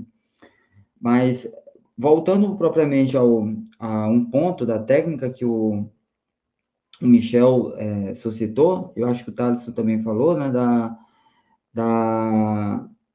do rastreamento das nossas ideias, né? E eu lembrei agora de um comentário que o Oswald de Andrade, que era um gozador, né? O Oswald de Andrade fez sobre uma situação quando mataram o Lampião, né? E aí disseram para o Oswald de Andrade, mataram o Lampião. E ele respondeu, de que adianta que o Lampião não esteja mais vivo se o Gilberto Freire está por aí, tá entendendo?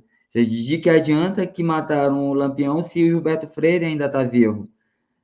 Dizendo, portanto, que o Gilberto Freire era o Lampião da literatura brasileira, era o Lampião da sociologia brasileira. Então, era quem ainda metia medo, quem ainda passava a peixeira em muita gente. E eu fiquei me perguntando por que eu gostei dessa metáfora.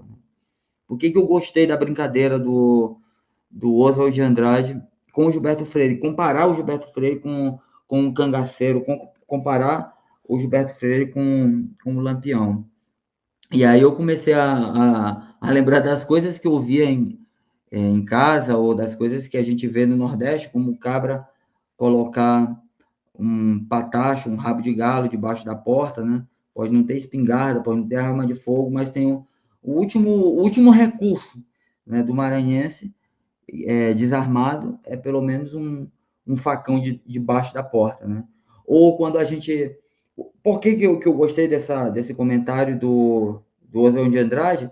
E aí eu me lembro de pequenos versos que eu aprendi, como, por exemplo, um em que o cantador dizia o seguinte: eu sou Veríssimo do Teixeira, furo pau, furo tijolo, se jogo o pé vejo queda, se jogo a mão vejo rolo, na ponta da língua eu trago 90 mil desaforo.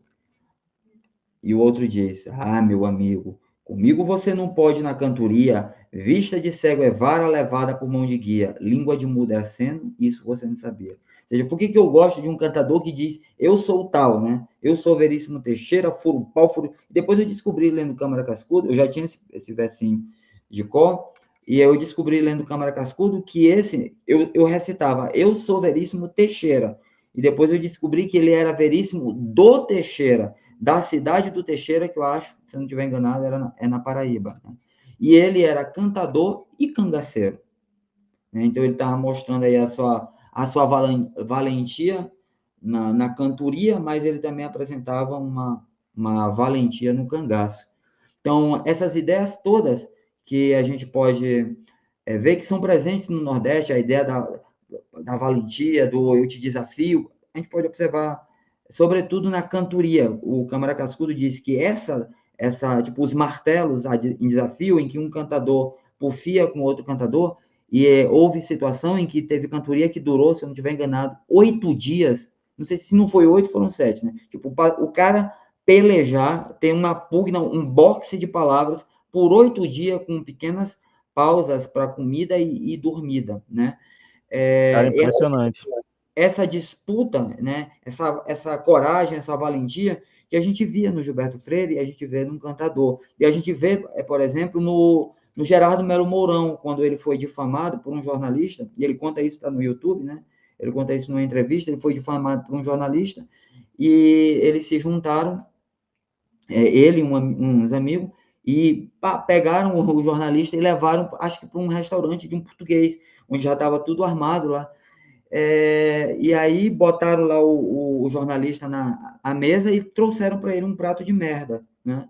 Assim, bem preparado, bem curtido, né? E aí disseram para ele comer.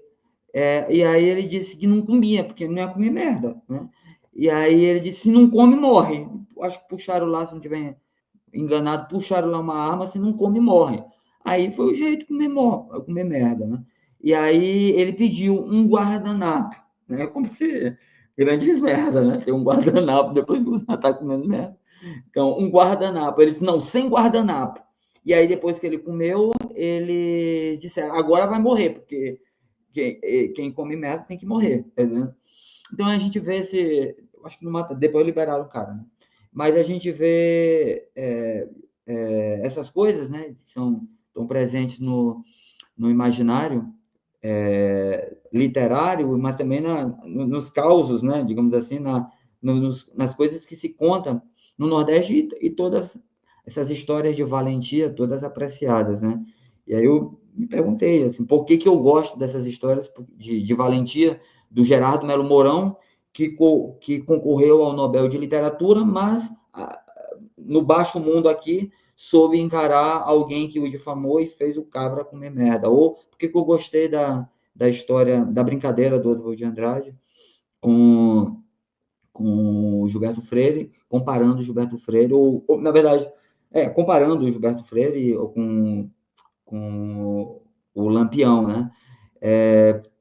O que isso tem a ver com a minha, não só minha, mas de muitos nordestinos, maranhenses, ou de outras nações nordestinas, digamos assim, de outros estados nordestinos, essas histórias de valentia, essas coisas de botar facão de trás da porta, de desafiar o boi, né? De não ter medo de se enroscar com o boi no espinho. Então, essas coisas todas que ficam no nosso imaginário, e às vezes você tem um ato de valentia, ou tem um ato de covardia,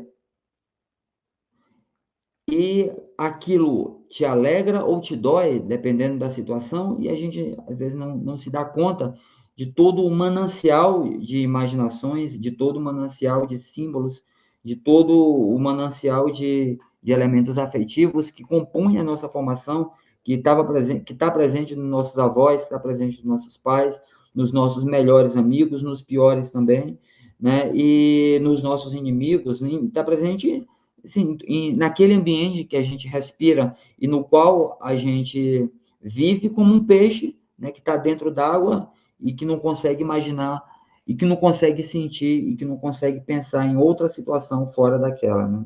Então, às vezes, você é covarde ou corajoso e fica feliz por ser covarde ou corajoso, ou fica triste por ser covarde, ou pensa que foi excessivamente corajoso,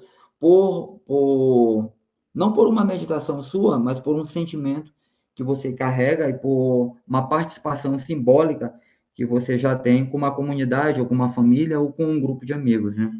Então, eu sei que eu fiquei feliz com a comparação do Oswald de Andrade, eu sei que eu achei engraçada a história foi o impacto imediato, eu achei que cabra doido, que legal, tá entendendo? Eu sei que eu fiquei impactado e positivamente impactado com a história do Gerardo Melo Mourão e com muitas outras histórias, assim como também com com a cantoria do Veríssimo Teixeira, né? Do Veríssimo do Teixeira, ou com as pufias das cantorias em geral do Nordeste, e com o martelo a desafio, que é uma das modalidades que eu mais gosto. E o Câmara Cascudo, que é o grande especialista no folclore, né? Grande especialista brasileiro de folclore, e também estudou esse problema, né? esse tema, digamos assim, em Vaqueiros e Cantadores.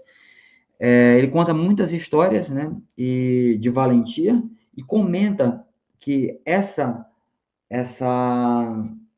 atitude de valentia ou de autoelogio que existe nas cantorias nordestinas, essa atitude não está presente naquilo que seriam as cantorias ou similares às cantorias nordestinas, aquilo que existe em outros países, porque o repente, ele está presente em outros lugares também, né?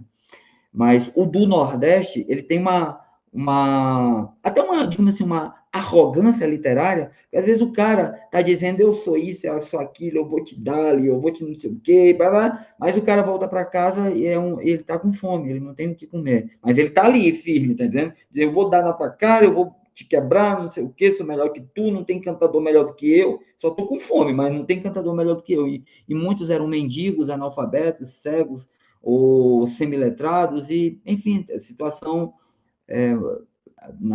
péssima, né? Mas estava ali de pé, com a viola na mão, cantando nos mares do sertão. Então, tudo isso se mistura na nossa imaginação e acaba imprimindo em nós, desde a infância, ou antes da nossa infância, imprimindo em nós uma imagem que pode ser bem ou mal aproveitada no decurso de nossa vida. Espero eu aproveitar bem, né? E todos vocês têm certeza que também compartilham em alguma ou em muita medida desse mesmo imaginário, e todos queremos aproveitá-lo devidamente. Mas a aula do Olavo conscientiza em nós a importância desses elementos, dos quais a gente nem se dá conta muitas das vezes. Teu áudio. Oi, som. Já caminhando aqui para o final da nossa conversa, pô, passa rápido, 1h32 de bate-papo. Cara, ouvir o Elvis falando de filosofia é tão bom que eu ficaria tranquilamente aqui a noite inteira. Inclusive, Elvis, tá devendo uma visita, cara. Aparece aqui no Maranhão, vamos comer aquela tripa assada com um vinho de Buriti. Cara, é tudo que eu quero nessa vida, a farofinha de tripa. Tá, Alisson? A gente vai ter que marcar, os dois temos de ir pro Maranhão, comer aquela tripinha. Eu acho que tem que rolar até um vinho do Porto com tripinha de porco. Pronto. Perfeição. Porque o Gilberto dizia que nas situações assim de muito importantes, tipo batizado e outras situações semelhantes, sempre rolava um vinho do Porto. Eu acho que um reencontro com tripa de porco tem que ter vinho do Porto. Ninguém vai entender o nosso imaginário, mas e daí? Tá entendendo? Cara, a minha mãe veio aqui, ela mora no interior, veio aqui acho que tá com 2, 3 semanas, e ela trouxe, cara, tripa, saca? E, pô, caramba, a gente assou aqui junto com algumas carnes, e eu só lembrei de ti, né? Falei, pô, o Elvis vive convidando. Então tá aí, cara, estendo o convite ao Thalisson, apareçam quando der, vocês serão muito bem recebidos, vem conhecer aqui o sítio onde eu moro aqui no meio do mato, né? Tô aqui no meio do mato, aqui em Passo. E aí a gente assa a tripa, toma um vinho de Buriti, não sei se você... O Elvis provavelmente já tomou, né? A garapa de Buriti, né? A gente chama vinho lá no interior, não sei se... Tem. A cebereba, né? Tem gente que chama de cebereba. Eu adoro Buriti. Eu tenho amigo que tem um pouco que fraqueja na hora de tomar. Eu tenho um amigo que, quando ele toma a garapa de Buriti, a mão dele fica amarela. Eu digo, meu amigo, tu não é maranhense. Bate na fraqueza, né? Bate na fraqueza, bate no fígado, na verdade. Cara, mas assim, é uma iguaria. É uma potência gastronômica, meu Maranhão. Com certeza. Então, passou rápido, 1h34. A gente ainda vai ter alguns comentários. E agora eu queria reservar esse tempo, primeiro, para lembrar você de que o professor Elvis Amsterdã está ministrando várias aulas na nossa área de membros. Então, se por algum motivo você não conhecia o professor Elvis, achou interessante as coisas que ele falou, gostou do seu jeito de ensinar, quer ouvir mais o que o professor Elvis tem a dizer, ou os outros membros aqui do Diário Intelectual, você pode participar da nossa área de membros e também fazer parte do nosso grupo de literatura, que é um grupo fechado. Além de aulas, áudios, comentários, discussão interna, nós também temos sorteios periódicos de livros, né, de clássicos da literatura, por um valor pequenininho, que não vai doer nada no teu bolso, e você, além de participar de tudo isso, ajuda o trabalho aqui do Diário Intelectual, nos ajuda a continuar com essas lives, com esses textos, e tudo mais que nós estamos fazendo para, a duras penas, é verdade, mas com muita boa vontade, muita graça de Deus, para continuar para honrar, né, melhor dizendo, o legado do nosso querido professor Olavo de Carvalho, que merece isso e muito mais, né? Dado o quarto mandamento, Elvis, Deus vai prestar, nós temos de prestar conta a Deus, né? Teremos de prestar conta a Deus pelo que fizemos com a obra do professor Olavo, não é isso? Então, uma das formas de você manter o legado do Olavo vivo é fazer parte aqui do nosso trabalho, da nossa missão, se tornando um membro do Diário Intelectual. Então, eu vou ler aqui os comentários, eu queria reservar essa parte final para isso, e aí passo a bola para vocês, quem quiser responder, complementar, enfim. Deixa eu ver aqui os comentários, para ninguém ficar de fora. Vamos lá. Tá aqui, eu não sei se é Cielo José ou Cielo José, não sei. Mas o José perguntou o seguinte: essa questão dos 4 passos do método seria um processo repetido para cada assunto de pesquisa ou a trajetória mais abrangente da vida filosófica da pessoa? Ou é as duas coisas? Aí, tá aparecendo aí na tela, quem quiser responder, ou Elvis ou Thaleson, fiquem à vontade.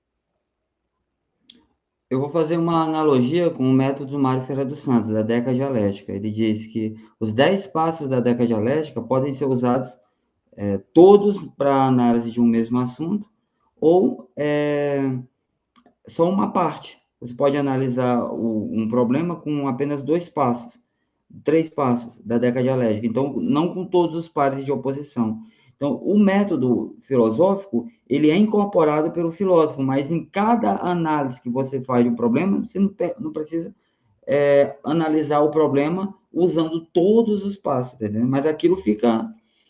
você fica ligado naquela modalidade, digamos assim. Você já tem a inteligência antenada àquele problema. Então, nem todas as análises que o professor fez dos problemas, ele tinha tempo e espaço para expor tudo do que ele sabia do problema, mas fica, digamos assim, como a memória muscular, no músculo da inteligência, fica incorporado à pessoa. E ele pode escrever um post de Facebook, ele pode escrever um tratado filosófico, ou pode escrever um artigo de jornal, tendo esses instrumentos todos incorporados. Então, é como se ele, suponhamos, ele tem dentro do olho dele um telescópio, um microscópio, uma sonda, um sensor. Então, ele tem um monte de instrumento que serve para que ele veja as coisas de longe, de perto, e através das próprias coisas, mas na hora de falar sobre elas, ele não precisa ficar mostrando tudo. Certo? Ele não precisa dizer todos os passos que ele usou para fazer a análise de um problema. Então, é um elemento que está incorporado à vida, está incorporado na própria consciência, está incorporado como técnica de analisar as coisas, mas na hora do discurso ele não precisa mostrar todas as ferramentas. Não, aliás, porque nem tem como mostrar todas as ferramentas, né?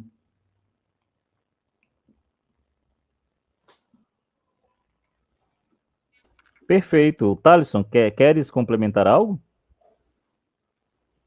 Tá show. Então, deixa eu ver aqui a próxima pergunta. Eu acredito que o Elvis conseguiu responder. Vamos ver se tem mais perguntas aqui. Tá, o Jonas Schrödinger, deve ser alemão, Pergunta o seguinte: em que, segundo o professor Olavo, a hermenêutica, sob o ponto de vista filosófico, difere das hermenêuticas teológica e jurídica, por exemplo? Tá aqui, ó, aparecendo aqui embaixo. Essa é a pergunta do Jonas. Quem quiser responder, fiquem à vontade. Ou não responder também. Agora eu não estou recordando de que ele fizesse uma distinção entre a hermenêutica teológica e a jurídica e a filosófica, mas uma coisa que é fato é que a filosofia, em geral, se tem uma técnica que a ciência usa e é boa, ela incorpora. Então, uma técnica jurídica, uma técnica teológica pode ser incorporada na técnica filosófica, tranquilamente. Por exemplo, o próprio Mário Ferreira de Sanz diz que da dialética concreta dele, para a dialética concreta dele, ele incorpora elementos da dogmática, que é uma disciplina propriamente teológica. Então, ele não estava fazendo teologia, mas ele aproveita técnicas da teologia e de outras ciências mais. Então, uma análise filosófica é diferente de uma análise jurídica e é diferente de uma análise teológica. Não quer dizer isso que, por haver diferença entre esses saberes, não quer dizer que a filosofia não possa aproveitar elementos de análise usados pelas ciências. Perfeito. E para fechar com chave de ouro a resposta, eu vou ler aqui o que o próprio Olavo escreveu sobre a hermenêutica, que é o quinto passo da técnica filosófica. Lembrando que são 7 passos: anamnese, meditação, exame dialético, pesquisa histórico-filológica, hermenêutica, que é o passo 5, exame de consciência e técnica expressiva. No ponto da hermenêutica, ele diz o seguinte, bem rapidinho: a hermenêutica pela qual ele torna, o filósofo, né, torna transparentes para o exame dialético as sentenças dos filósofos do passado e todos os demais elementos da herança cultural que sejam necessários para a sua atividade filosófica. É assim que se usa a hermenêutica na técnica filosófica, segundo o Olavo. Resposta aí para o nosso amigo Jonas. Agradecemos, inclusive, a pergunta e a participação nesse bate-papo. Vamos para o próximo? Deixa eu ver. O Jonas está comentando aqui, não é uma pergunta, é um comentário, vou tornar público aqui, acho muito justo, que houve uma confusão, segundo ele, terminológica em torno da palavra meditação. Acredito que na primeira exposição do Elvis, o Elvis tocou nesse assunto da meditação oriental, enfim.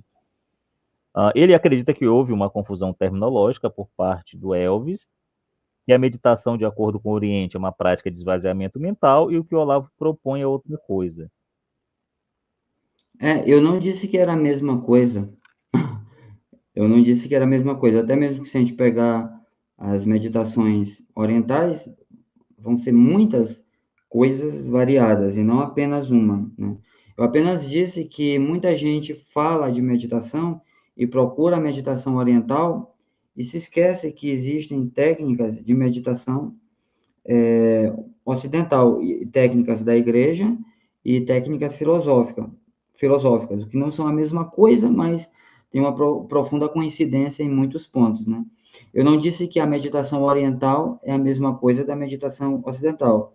Eu disse que muita gente procura a oriental sem nem se dar conta de que exista a ocidental. Foi só isso mesmo.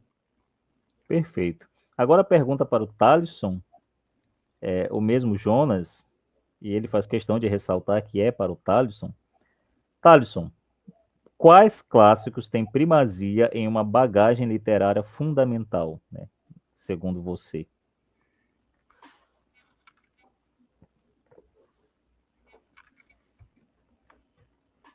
Não estou ouvindo.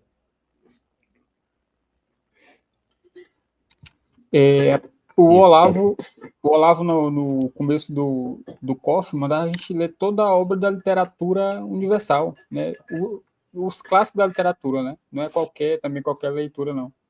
Aí ele dava como exemplo a história da literatura ocidental do Otmar Carpo, né? Ele diz, eu li aquele livro ali e eu disse, eu vou ler todas as obras que foram citadas pelo Carpo, né? A história da literatura ocidental acho que desse tamanho aqui, né? Ele disse, quando é que eu vou terminar isso aqui? Eu vou morrer e não vou terminar. Então é tudo, porque as obras dos clássicos da literatura, eles formam o seu imaginário, né? Então você vai ter tipo de situações diferentes que você não tem no dia a dia. Você só tem uma vida só. Como é que você vai conhecer outros tipos de situações, outros tipos psicológicos, né? Então, na obra de literatura tem tudo. Tem o herói, tem o vilão, tem aquele que foi traído, tem história da Rússia, da China, de um país de Nárnia. Então, aí você vai tendo todas as situações possíveis. Quanto mais de material de qualidade, melhor para você, né? O Olavo gostava de citar muito Leibniz, né? Ele dizia que o, o, aquele que viu mais figurinhas, né, era o mais inteligente, né? Aquele que viu mais figurinhas, quem viu mais figuras, quem conhece mais coisas diferentes é o mais culto, mesmo que todas sejam falsas, né? E, por exemplo, as obras da mitologia, né, as figuras mitológicas da Babilônia, que são junções de animais ali. É verdadeiro ou não? Não sei. Né? Eu sei que quem conhece aquilo ali é mais inteligente que a gente, né? Que conhece mais coisas. É isso. Beleza. Algum complemento aí, Elvis? Não, tá ótimo, é isso mesmo. Então é isso. O Olavo sempre dizia: os clássicos são fundamentais, não só em literatura, mas em tudo. Qualquer área do conhecimento, ir pelos clássicos é sempre um bom caminho. É aquilo que aqui o obrigado Elvis. pela pergunta. Obrigado pela pergunta. Agradecemos ao Jonas. É aquilo que o Elvis até fez referência. A opinião, a filosofia começa com a opinião dos sábios. Repare, não é a opinião de qualquer Zé das Quintas, né? Você vai precisar ouvir cada Zé Mané que pesquisou 5 minutos sobre o assunto? Não. O Olavo gostava de dizer: o direito que você tem de dar a sua opinião deve vir acompanhado do direito que eu tenho de não ouvi-la. Certo? Então, quanto tempo você levou para ter essa opinião? 5 minutos? Então eu vou te ouvir por 5 minutos. Agora, se você levou uma vida inteira de estudos, de aprofundamento, de meditação, então você merece ser ouvido com mais atenção e mais tempo. Então é isso, a opinião dos sábios. E os clássicos são a opinião dos sábios aí já bem assentadas, é um caminho seguro para que você estude qualquer assunto, inclusive na filosofia. Você vai começar por Nietzsche. Nietzsche é interessante, é legal, sim, mas por que não ir a Platão, a Aristóteles? O caminho tem que ser esse, certo? Você tem que primeiro ir às bases. A filosofia é muito mais do que os seus fundadores disseram dela do que o que Nietzsche quis que ela fosse muito tempo depois. Então fica aí a dica e a resposta, para complementar um pouco a resposta do Thaleson ao Jonas. Então é isso. Micael, só para complementar aqui o que você falou, Diga. né? A Platão e Aristóteles é tão rico que uma coisinha de nada ali, rapaz, vira um mar de conhecimento, né? A moral católica tá toda, a moral e a ética católica tá tudo na ética nicômaco. Condensada ali, ignorância invencível, os vícios, virtudes, tudo, rapaz, é impressionante como é que tá ali dentro. E é um livrozinho bem fininho. Aí você pega a Suma Teológica desse tamanho, mas está toda condensadinha ali em Aristóteles, né? Para você ver o poder desses caras aí, né? Desculpa aí ter interrompido.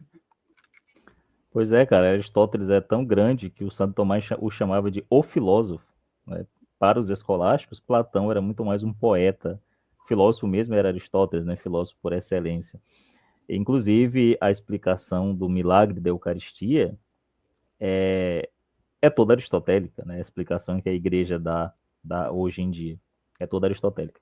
Enfim, é isso. Eu acho que o bate-papo já está aqui 1h48. Eu acredito que já deu para a gente dar uma pincelada boa no assunto. Claro que não foi a nossa intenção e o espaço aqui nem permite que o assunto seja esgotado. Há muito mais coisas a serem ditas, muito mais análises a serem feitas. Perdoe-me se algo ficou de fora, se algum comentário ficou confuso ou corrido. Esse tempo de live geralmente é assim mesmo, né? Mas é muito mais por erro nosso, né? Erro meu, eu posso falar por mim. É muito mais por erro meu de não memorizar o conteúdo, de não revisitar para saber os termos direitinho, do que erro do Olavo. Então saiba separar, pelo amor de Deus, o que é a exposição do Micael Amorim sobre a obra do Olavo e o que de fato é a obra do Olavo.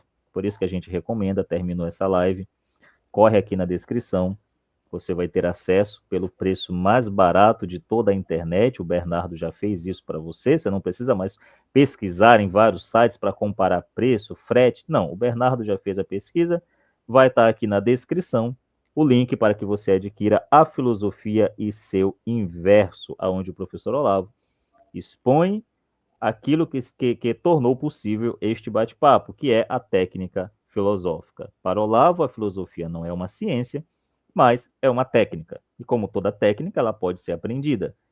Os pontos dessa técnica você encontra aqui nesse livrinho, que não é um livro muito grosso, não é um calhamaço, você consegue ler rapidinho.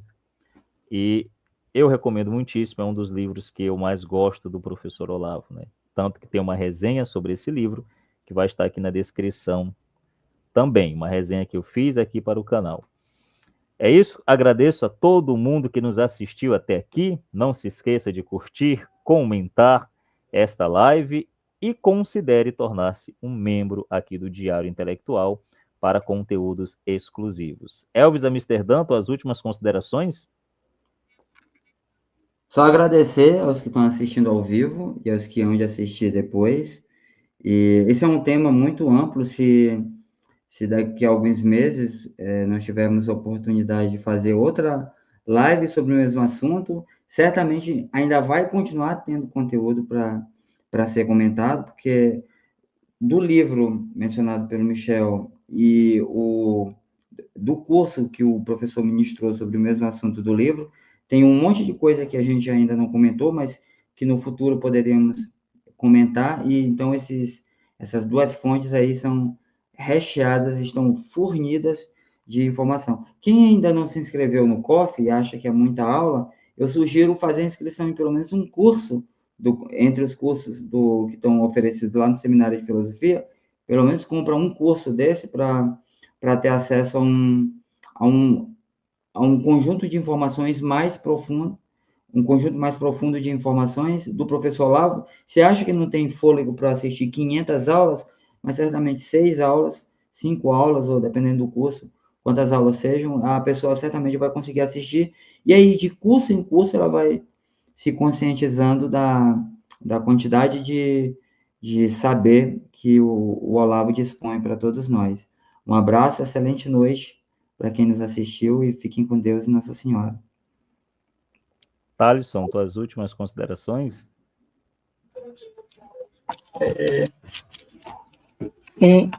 Se você não tiver tempo também para assistir todas as aulas do COF, né, as primeiras para mim são essenciais, né?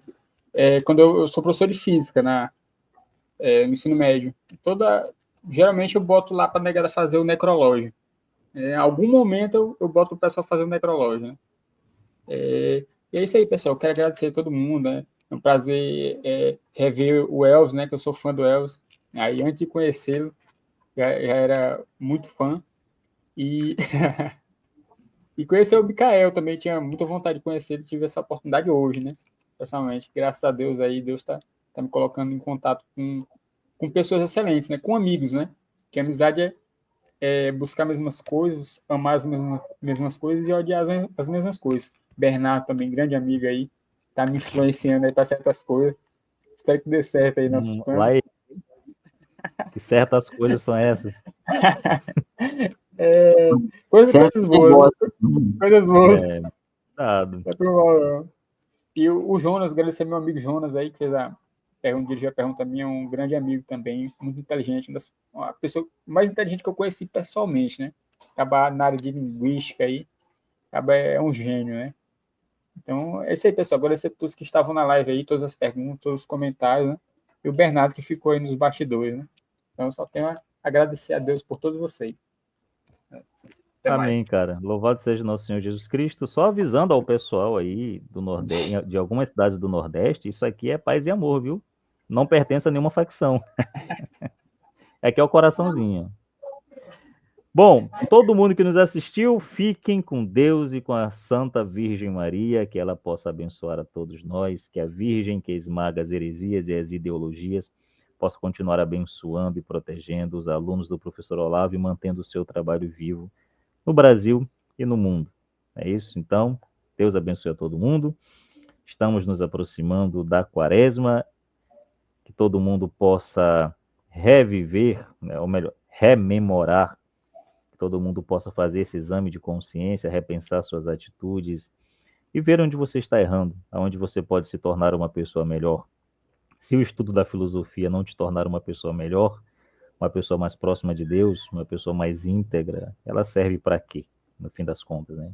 O estudo da filosofia serviu para quê?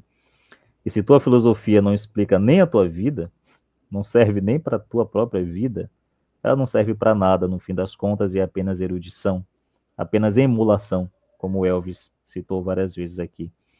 Então, nós rogamos a Deus para que não seja assim, né? Que nós possamos, de forma sincera, buscar a Ele através da filosofia do Olavo, que no fim das contas é isso.